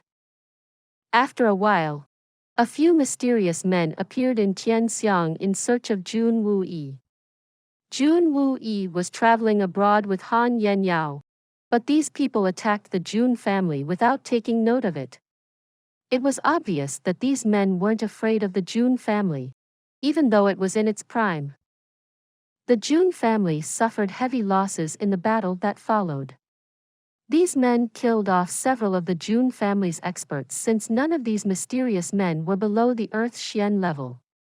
Moreover, these dozen or so men had several tricks up their sleeves. Jun Xie was obviously quite shocked when he found about the incident upon his return. The maiden, Han Yao, explained to Jun Xie that this incident had been caused by her antecedents. She hailed from a mysterious place, and her family could best be described as one of the most powerful and secretive families of this world, and perhaps the most mysterious organization. Blizzard Silver City. Han Clan of Blizzard Silver City. Blizzard Silver City. This one name was mysterious enough to intimidate anyone. Thousands of years of accumulation had made it a formidable power. And Shengbao House was only Blizzard Silver City's subsidiary. The so-called Shengbao House was just the agent, and the Blizzard Silver City was the real master, and they were only given the leftovers. Meaning that once the Blizzard Silver City had discarded something, the item would be handed over to the Shengbao House for auction, and even these items fetched amazing prices. The Shengbao House would sell these articles for a huge amount of money, and would use this money to buy some more fantastic items from the Blizzard Silver City. Whether it was an ordinary immortal technique, or a power-boosting martial skill, or a rare type of Xian Beast Dan, it could be said that all these items were extremely rare in the human world, and very hard to obtain, but the Shengbao House was able to procure them from the Blizzard Silver City, and were willing to pay any price. Han Yao was the daughter of Han Zhan, the master of Blizzard Silver City. Of course, Han Yao's origin wasn't necessarily a bad thing, even if Han Yao was the daughter of Blizzard Silver City's master. Jun Xie was also the son of Jun family. The Jun family wasn't comparable to the Blizzard Silver City but was still a superpower in its own merit. But the biggest problem was that Han Yao was already engaged to Blizzard Silver City's most influential elder, Xiao Huifeng's grandson, Xiao Han, and the two were set to be married upon reaching the appropriate age. After the two of them returned, they tried to stay together, but the Xiao family threatened to turn the Jun family's life upside down. Han Yao reluctantly agreed to return to the Blizzard Silver City. And once she left, she never came back. Please subscribe to this channel so that we are more enthusiastic in providing the best video for you. Chapter 118. His Deep-Rooted Hatred. Before leaving, Han Yao had told Jun Xie that if Jun Xie was able to break into the Supreme Divine Xian, then the two of them might have a chance of being together. At that time, Jun Xie wasn't even thinking about making the leap to Supreme Divine Xian since he was only halfway through the Gold Xian. The distance between Gold Xian and Supreme Divine Xian was no lesser than the distance between the earth and the heavens. In the 2 years that followed, the Jun family suffered several defeats in the Tianxiang monarchy's expeditions, and Jun Wuyi's both elder brothers, Jun Wuhui and Jun Wumeng, passed away, along with countless faithful soldiers of the Jun family. Under these circumstances, Jun Xie was asked to take the charge, and unwilling to accept his defeat under such harsh circumstances, he ended up getting crippled. Mu Shuetong was one of the several people who were close to Han Yao around that time, and the only one inside the Blizzard Silver City who liked Jun Xie, apart from Han Yao, of course. In fact, the two men were like brothers. After his lower body was disabled, Jun Xie went into a depression since he knew that he no longer had a chance of being with Han Yao. Time flew by, and 10 years passed in a flash. Jun Xie would look at the midnight moon and pray to meet his lover one day, but had never thought that he'd actually hear from her again.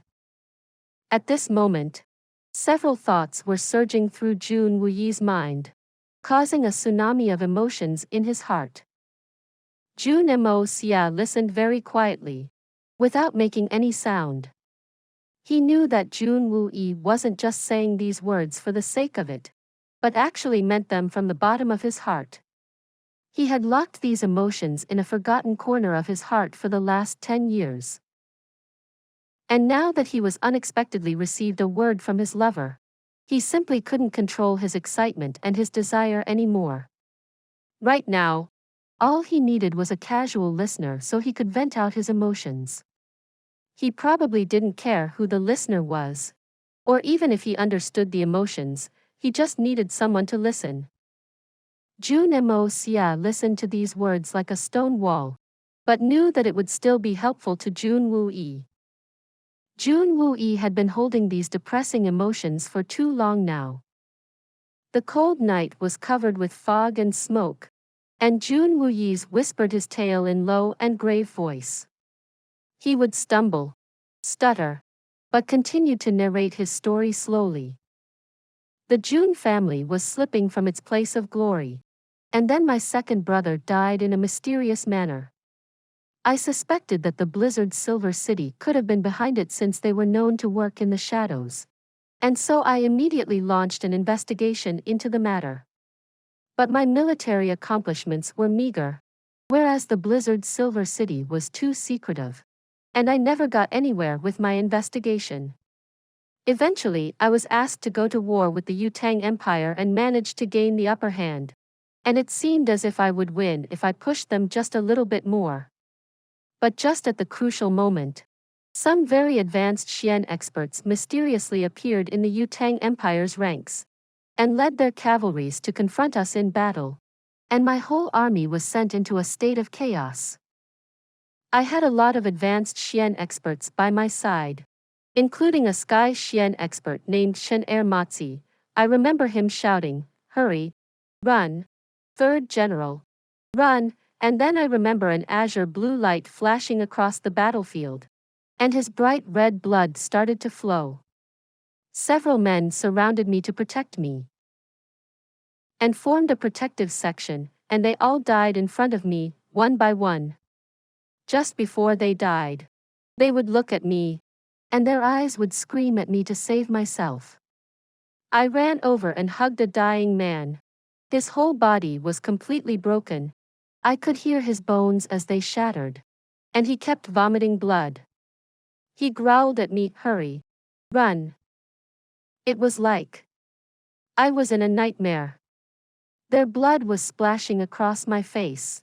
Wet, red, very sticky, warm, the blood of my brothers. Jun Xie lowered his head in pain as he frowned. When he was narrating Jun Moxie's last words, his voice had suddenly and unwittingly switched to high pitch, but had reverted back to a whisper soon after. He was already wiping his face with his hand, almost as if he was trying to wipe the memory of his comrade's blood splashing across his face. But I had already lost my mind. These people were my brothers. I had grown up in their company. We had shared numerous drinks together. We had sung songs together. We had hunted together. We had traveled together. We had fought the enemy together. Celebrated together. And now they were all dying in front of me. Dead. Dead in front of my own eyes. My brother. My brothers. They were all gone. Jun Xie was unintentionally screaming at this point. In fact, he was almost roaring. He closed his eyelids tightly, and 2 huge tears slowly oozed from his eyes. This was my fault. This was all because of me. I was desperate. I wanted to kill them all. All of them. Even though Jun Xie was shouting, his voice wasn't backing him, and one could tell that he was feeling very weak inside. I was too weak and too slow. Those people caught me and stuffed some drugs inside my body, which dispelled a mysterious gas inside my dantian, and closed off my lower body's meridians. I couldn't even scream. But I kept watching their veiled faces and the way they blinked their eyes. I think one of them was a woman, but as long as even one of them appears in front of me, I'll immediately be able to recognize the person. I knew that these people were from the Blizzard Silver City. These people had come straight from hell. They were so cold that I felt like I was being attacked by the devil. I will always remember the sounds of their pleased laughter as they tortured me. He he he. Jun Wuyi's eyes had become red. And since then, no matter how much I tried, I could never stand up. My heart was full of hatred. But I couldn't say it. Blizzard's Silver City was too strong. And if father found out, then he would certainly try to take revenge, but even 100 Jun families aren't strong enough to match the Blizzard's Silver City. I wanted to discard my life as well. But if another heir of the Jun family died, then the whole family would have been obliterated. My elder brothers died because of me, but I'm still alive and healthy. My soldiers died for me, and in front of me, but I was allowed to live his humiliating life. Jun Wuyi's face revealed a sad smile. As more tears streamed down his cheeks, soon enough, 2 of my nephews died for my cause. But I managed to survive, Moxie. Don't you think that your third uncle is useless? Really useless? A complete F*** king waste? Jun Wuyi's face had a smile of misery on it, whereas his chest was rhythmically rising and falling. The sea of hatred inside his heart had, at last, found a way to pour out its resentment. Jun Moxie had been listening very quietly, with a calm and cool look on his face.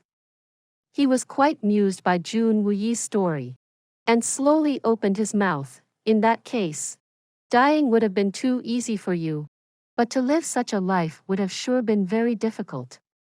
Death would have been a very cowardly choice. But having survived such a blow is the sign of a true warrior.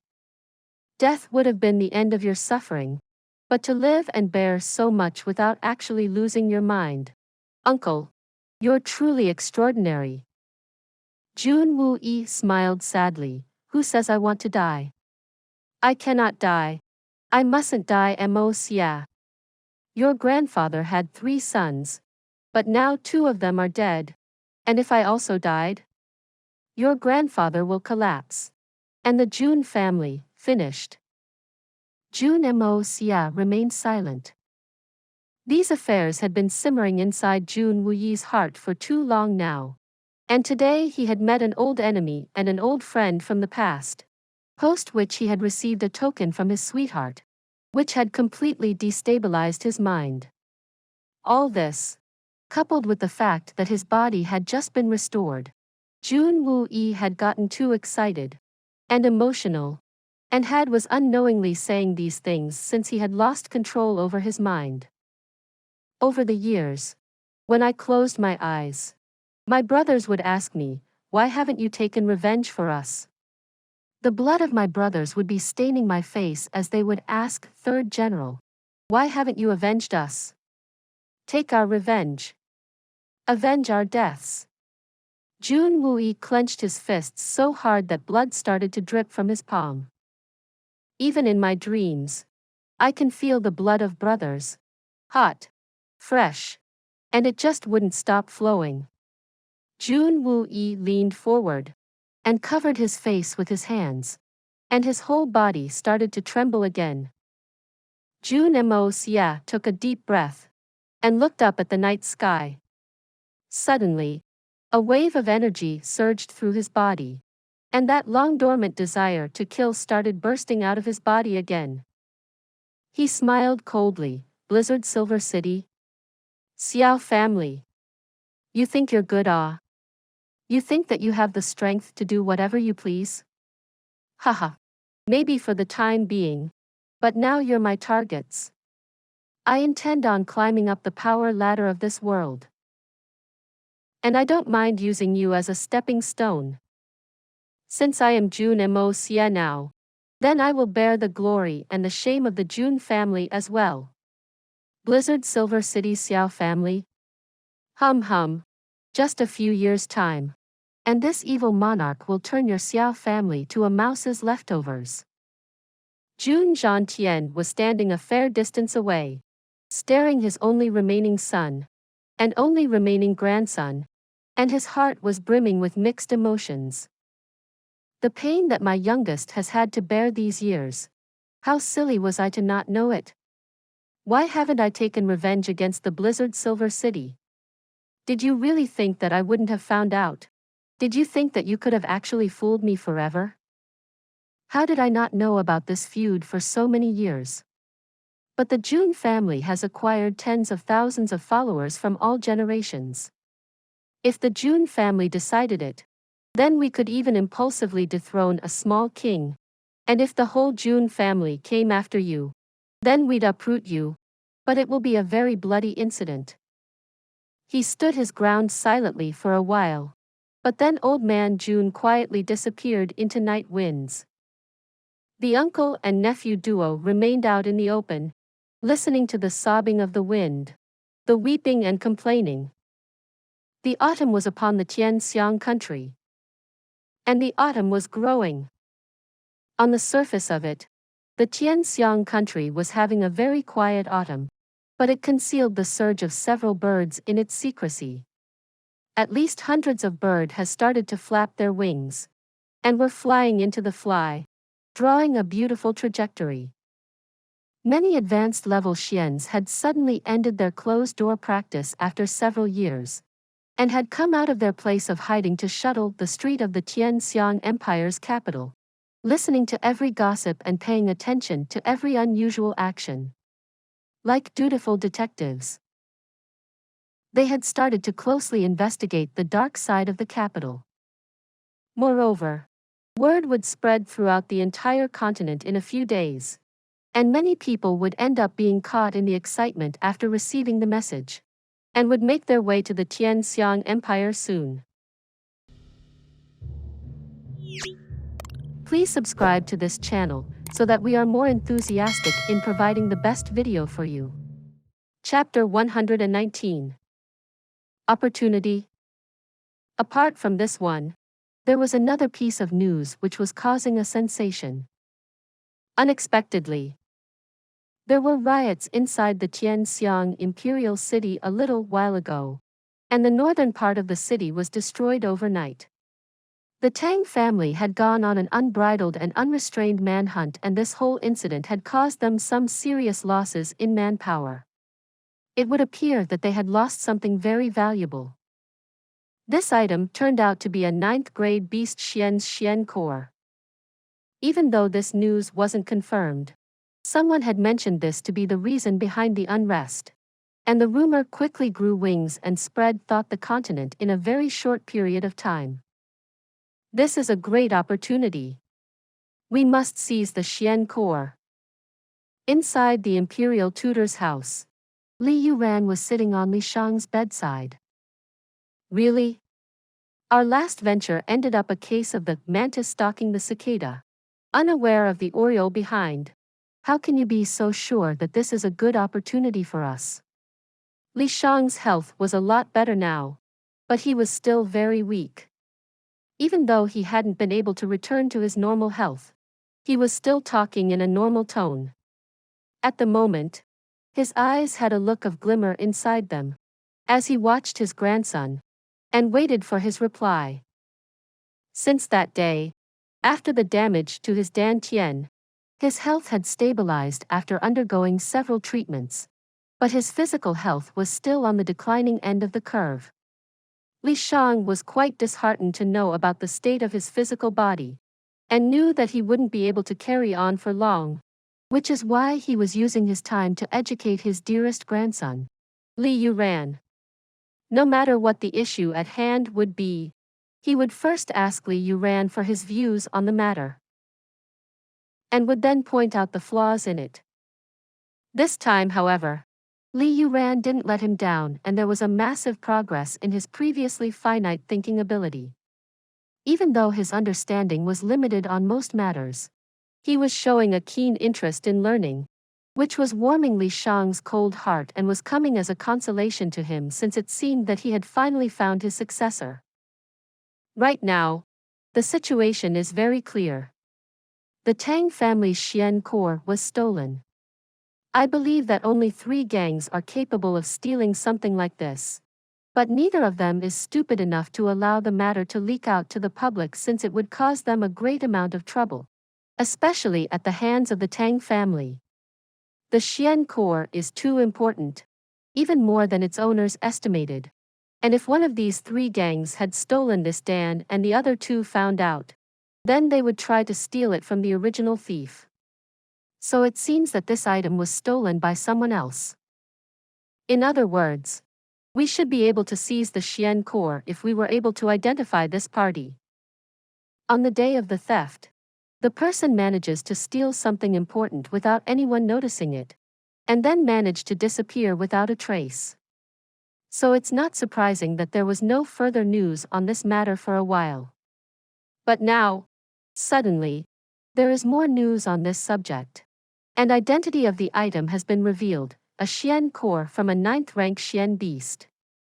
This is a very surprising thing, since that person managed to disappear without a trace on the day of the theft, and has chosen to wait this long to make his move. There must be a hidden intention behind this. His intention: your grandson is still quite stupid, and has only been able to identify a few reasons. Firstly, although a Xian core was stolen, the person didn't know how to use it, or may even have not known its true utilities. In the pursuit of finding out its usage, he must have attracted too much attention, and the news could have spread out from that end. This could be a possibility, since the Xian core is a very mysterious treasure, and even the Tang family had been researching its true potential for the last few decades and still haven't understood it fully. Even us. If we hadn't had our knowledge, then maybe even we wouldn't be able to understand its true value. Go on. Li Shang's eyes revealed a color of appreciation. Secondly, this person could belong solely to the Tianxiang city, and is unlikely to a low-level man, and in fact is a very high-level expert, maybe even as high as the Sky Xuan or something similar, or could be preparing for a major breakthrough right now. Otherwise, he wouldn't have revealed this information, and would have definitely built a cocoon around him and would have patiently waited for this incident to calm down. So based on that, I can only think that this person is about to make a major breakthrough. Yes. And is there a third possibility? The shade of appreciation in Li Shang's eyes was getting denser. Third, this person belongs to a very power clan, and knows that he will have the backing of a very strong network. This looks like the most likely situation at present. There are several very powerful and wealthy families and characters in the city, but we would be looking for someone who can muster the entire strength of their family, since only such an individual could be capable of acting so boldly. Li Yuran's voice was very low and careful sounding. Very well analyzed. As a result, it can be said that the number of targets can be reduced to very small number. Li Shang was tapping the center of his palm with his other hand with a pleased look on his face. Do you have any suspects in mind? Well, we should rule out our Li family and, naturally, the Tang family.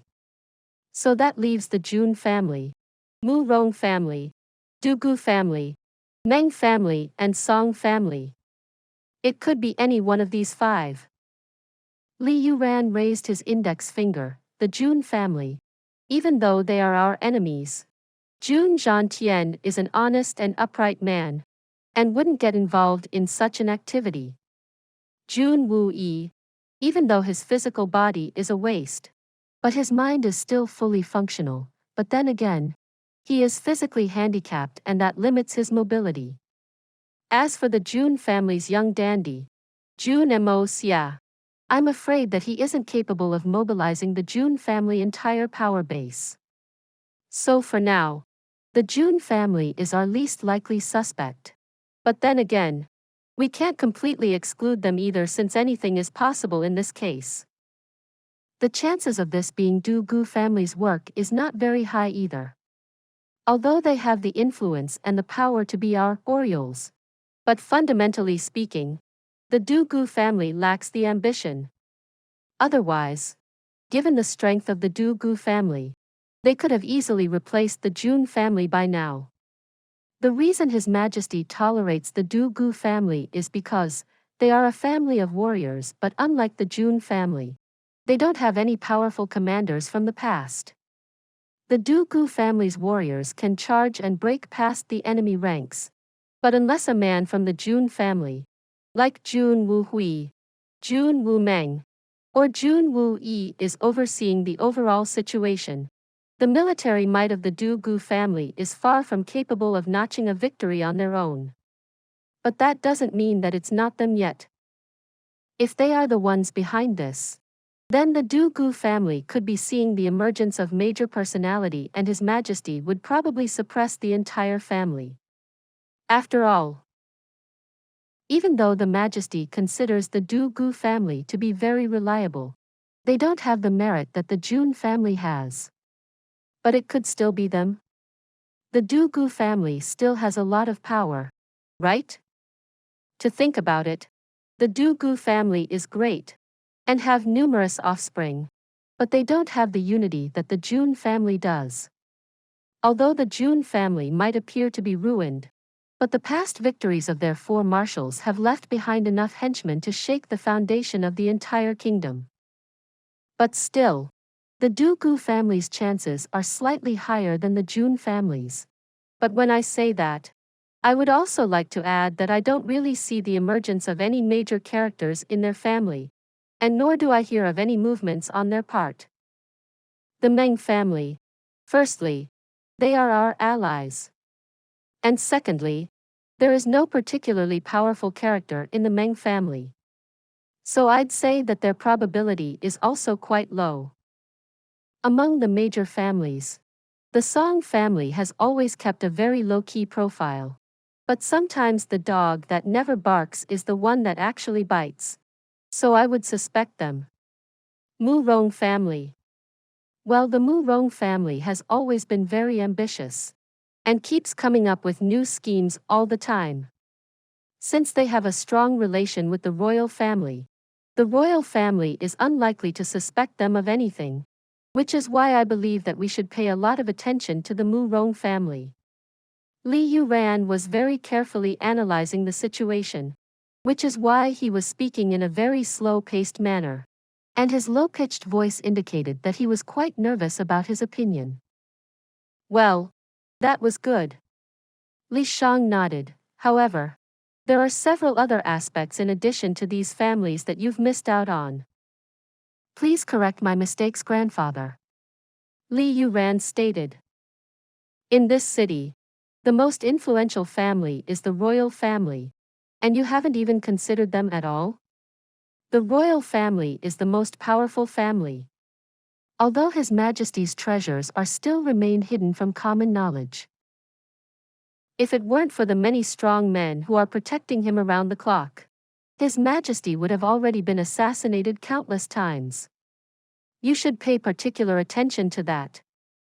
There are also the three major gangs in the city, all of whom have considerable strength to do this, and you need to include them in your line of sight. In addition to this, we cannot neglect that this could be the work of a mysterious organization, potentially from outside the Tianxiang city. Also, there are a few well-known groups of assassins that are operational in the city, and could also be our targets. Li Shang coughed a few times, and was barely able to keep up with his health. This Xian Core incident will likely lead to an unprecedented storm. And you must be very careful as well, since our present strength is somewhat insufficient. If you enter this affair, then you will need a lot of support and manpower to come out on top. If you cannot manage that support, and your brothers are unable to back you up, then I would advise that you exit this scramble. For you may easily get drowned in this storm. Li Shang sighed loudly as he slowly laid his body down on the bed. Yes. I've already issued the order to our birds in the cover of wee hours, and I believe that they will be making their decisions soon. Li Yuran nodded seriously. Well, how your progress to the Sky Xuan layer coming about? Li Shang faintly closed his eyes.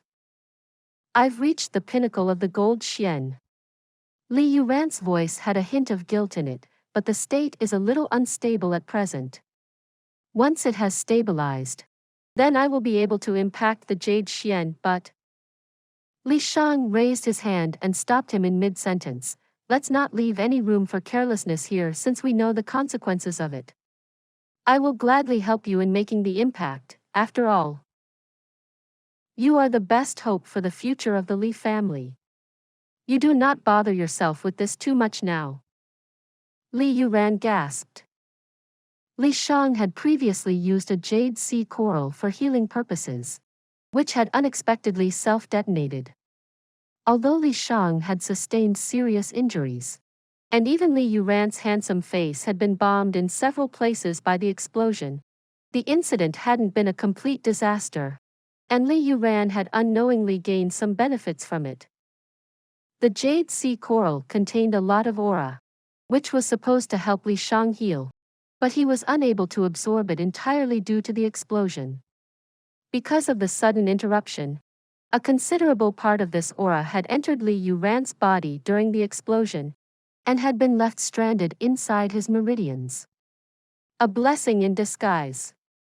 At that time, due to the injury sustained on his face, Li Yuran had been unable to focus on his practice properly. But at present, due to the underlying support from this aura, he had managed to advance from the base of Gold Xian to the apex of Gold Xian in a single swoop. He was one step away from entering the Jade Xian, which considering Li Yuran's age was not just unprecedented, but was also a feat which would ring in the ears of his contemporaries throughout the continent.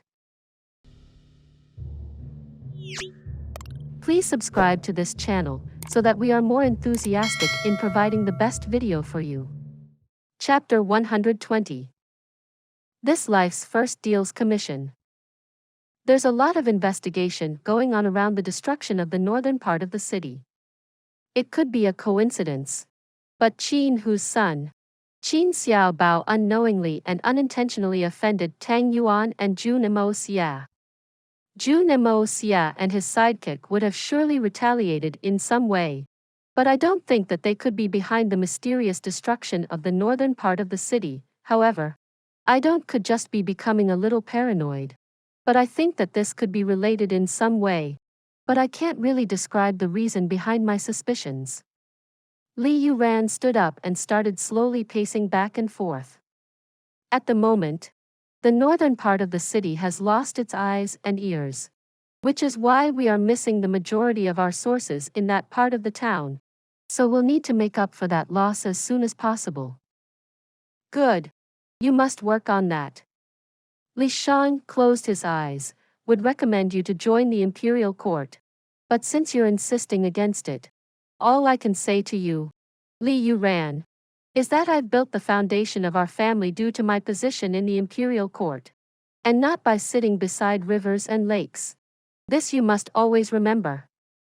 I know that you're ambitious, but you must understand your limitations. It's very dangerous to chance your luck all the time. If you wish to progress, you must do so cautiously and calculatedly. Your grandson understands. Li Yuran had silently lowered his head for a while before replying.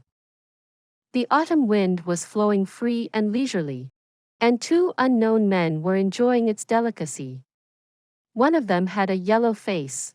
His figure was exceptionally tall. His sharp eyes looked disproportionate to his yellow face, while the other one was slightly darker in shade. But this young man's complexion was still looking quite similar to his companions. The Tianxiang imperial city has changed a lot in this past decade. The middle-aged man was walking slowly as his eyes looked around the city streets.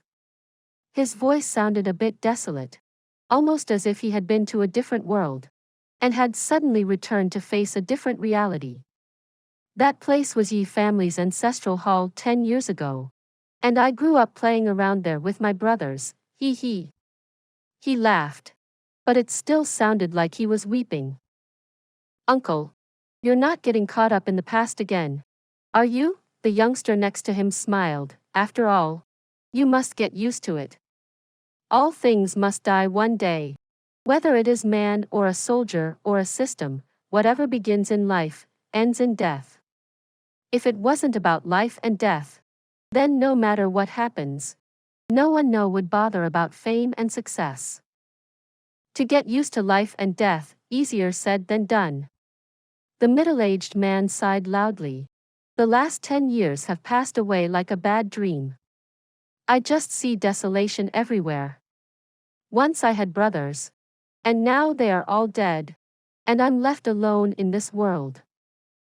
Uncle, do you ever think about our feet? The youngster chuckled gently, but with a hint of a gentle mockery, almost as if he was mocking the irony of life on this earth. At this moment, the youngster's eyes were seemingly seeing through the past and the present, and he seemed ignorant to everything else.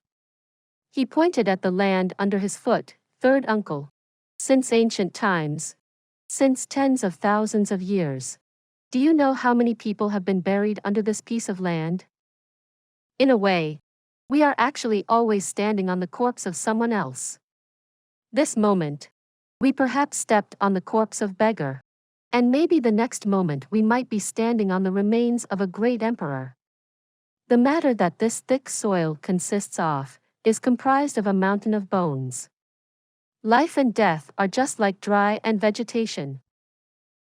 Once it gets old and withered, it dies, so what does it matter?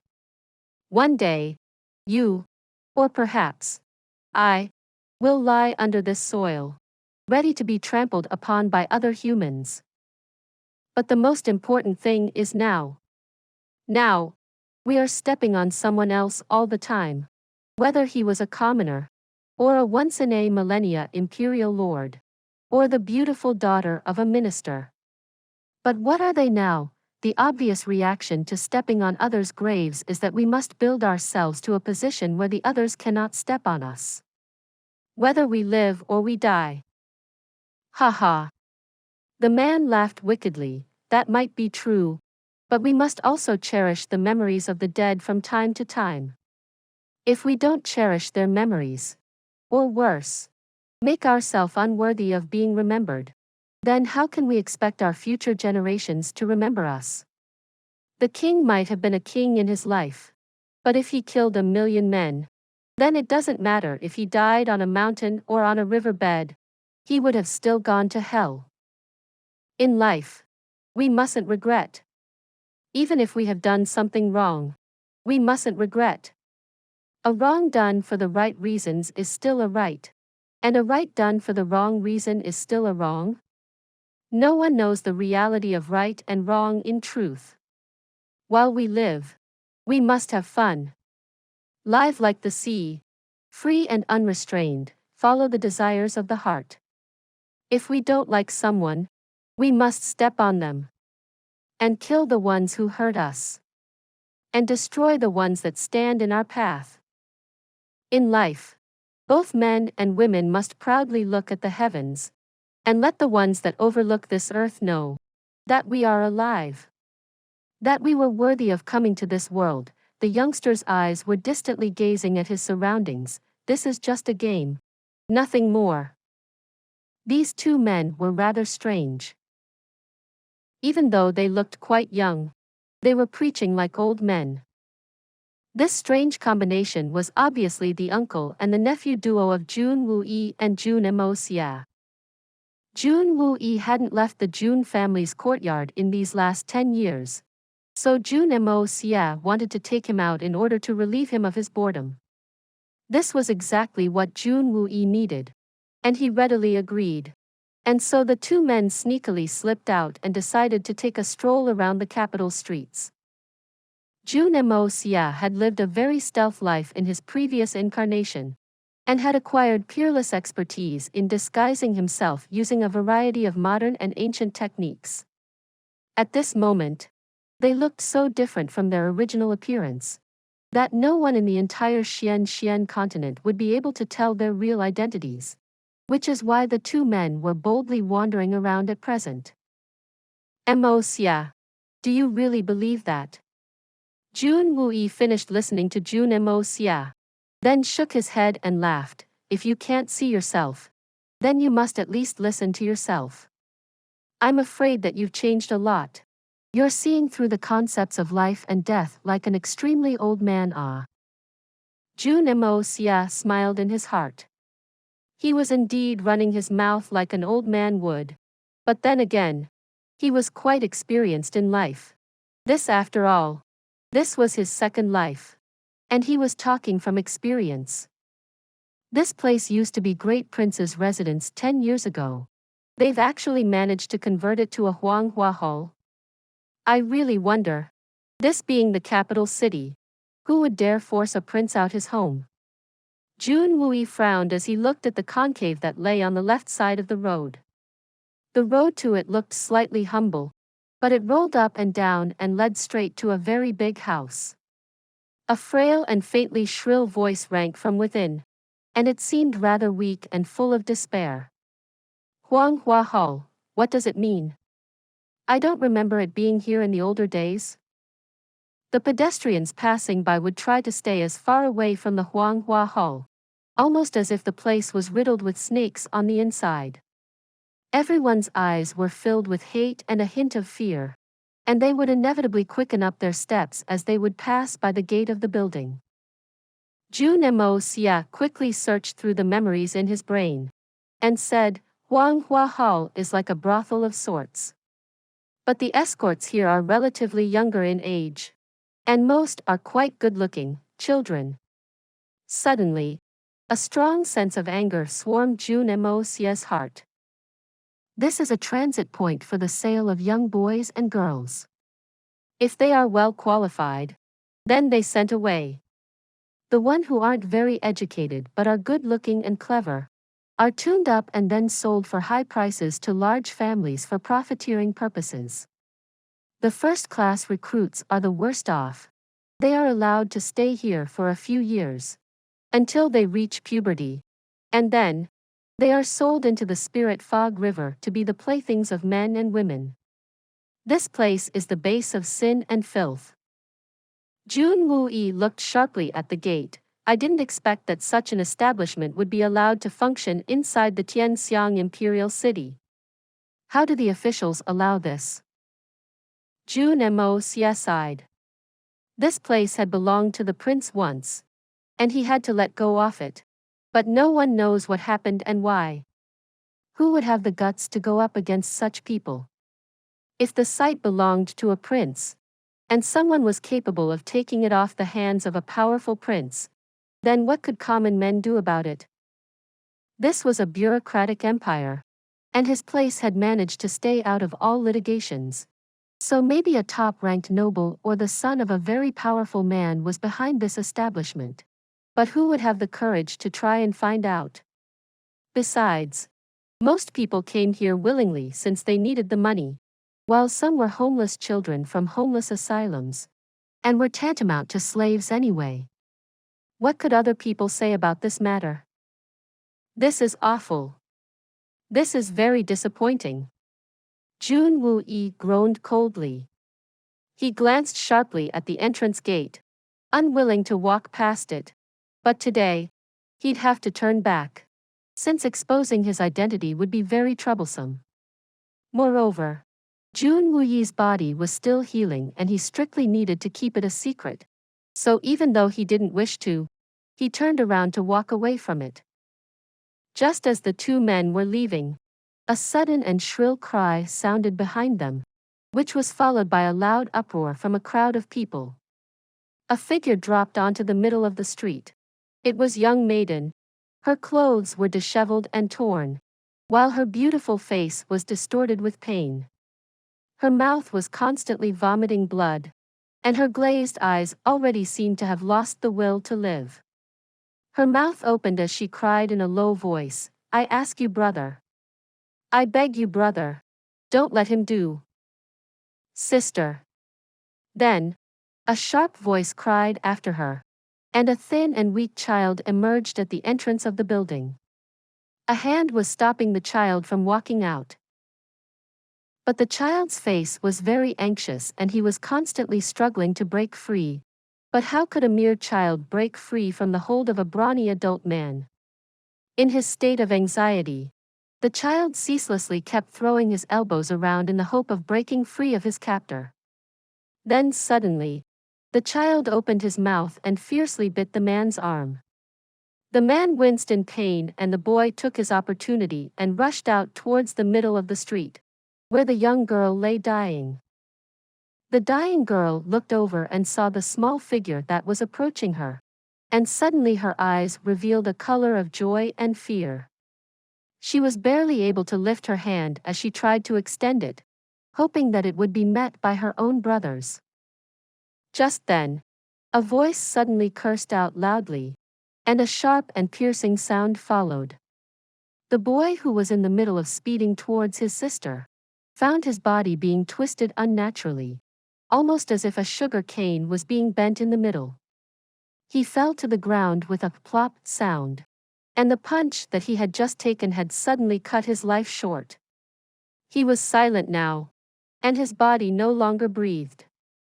His body slid on the ground under the impact of the attack, but his eyes were still flushed with anger and anxiety, while his hand was still stretched out towards his dying sister. But his hand was unable to make the distance as his dead body came to a stop, a foot away from her dying sister's body. This 1 foot of distance was actually separating two siblings, and this distance was so large for them that they were unable to cover it, even at the cost of their lives. A young boy was actually dead in front of his older sister's dying eyes. The angry and indignated maiden howled wildly as she tried to crawl closer to her brother's corpse, but only managed to struggle twice before she was unable to move any further. Her beautiful eyes still stared at the corpse of her younger brother, as the final trace of life left them, but they still refused to shut, unable to rest in peace. Her breathing had ceased, but her slender arm was still obstinately stretched towards her brother's dead body. Pop! There was a slight sound, and a small, broken, copper coin fell out from under the young maiden's breast clothing, curled along her arms, and rolled across the ground, which was stained in the blood of these two siblings. The coin rolled and rolled for a long time, and came to a stop next to Jun Moxie's shoe's front, and no longer moved any further. Sinful ah! There have been too many this month. Well, these children were really poor. A passerby whispered to himself, shook his head, and quickly left the scene. This is what happens to people who sell themselves to slavery. I guess this can be considered as their punishment for their own sins, one man muttered in disapproval. A lot of people looked on with a color of compassion on their faces, which was concealing a strong sense of anger beneath, but no one dared to speak a word against it openly.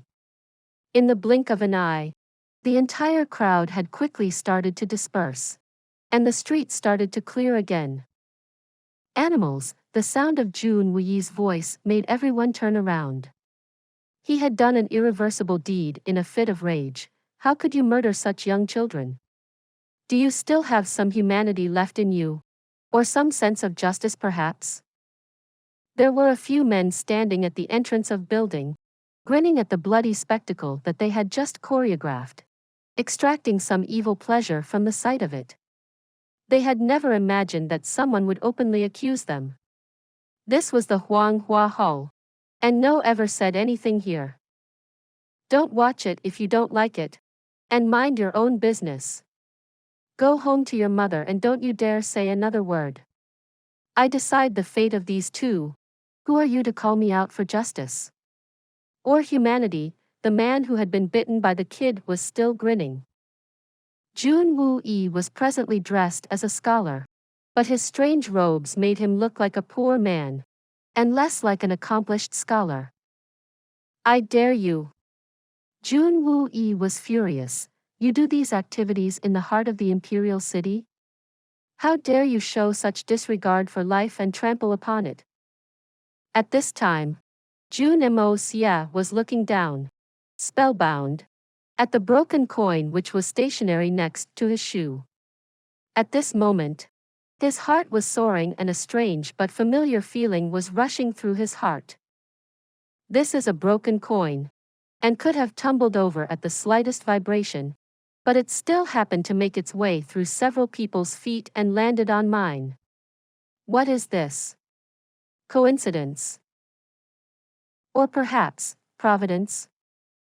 At this moment, Jun Moxie had gone back to his previous life, where he had become a hitman, the king of all assassins, King Jun Xie.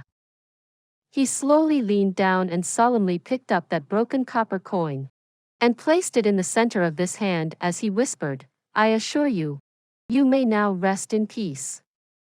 I accept your money as the commission for my first deal in this life. No contract is needed. The heavens will be the witness." He slowly looked up, and his dazzling eyes saw the 3 words, Huang Hua Ho. Jun Moxie's eyes narrowed as a light shone through them. Like a ray of sunshine that penetrates through the dark clouds, his eyes glimmered in a brilliant, but murderous blaze. I don't care what the story behind these children are, and I do not need to know the girl's identity. I do not care about the power that supports this Huang Hua Ho. I only know what I need to do. The subject of this money is human misfortunes. A coin is money. Even if it's broken, it's still money. I have received this money as the commission for a deal. And since I've accepted this commission, these people need to die. So now, I kill. This story will be continued to chapter 121. For those of you who are not subscribed yet, please subscribe. The interesting and best stories will be updated. See you again in the next episode.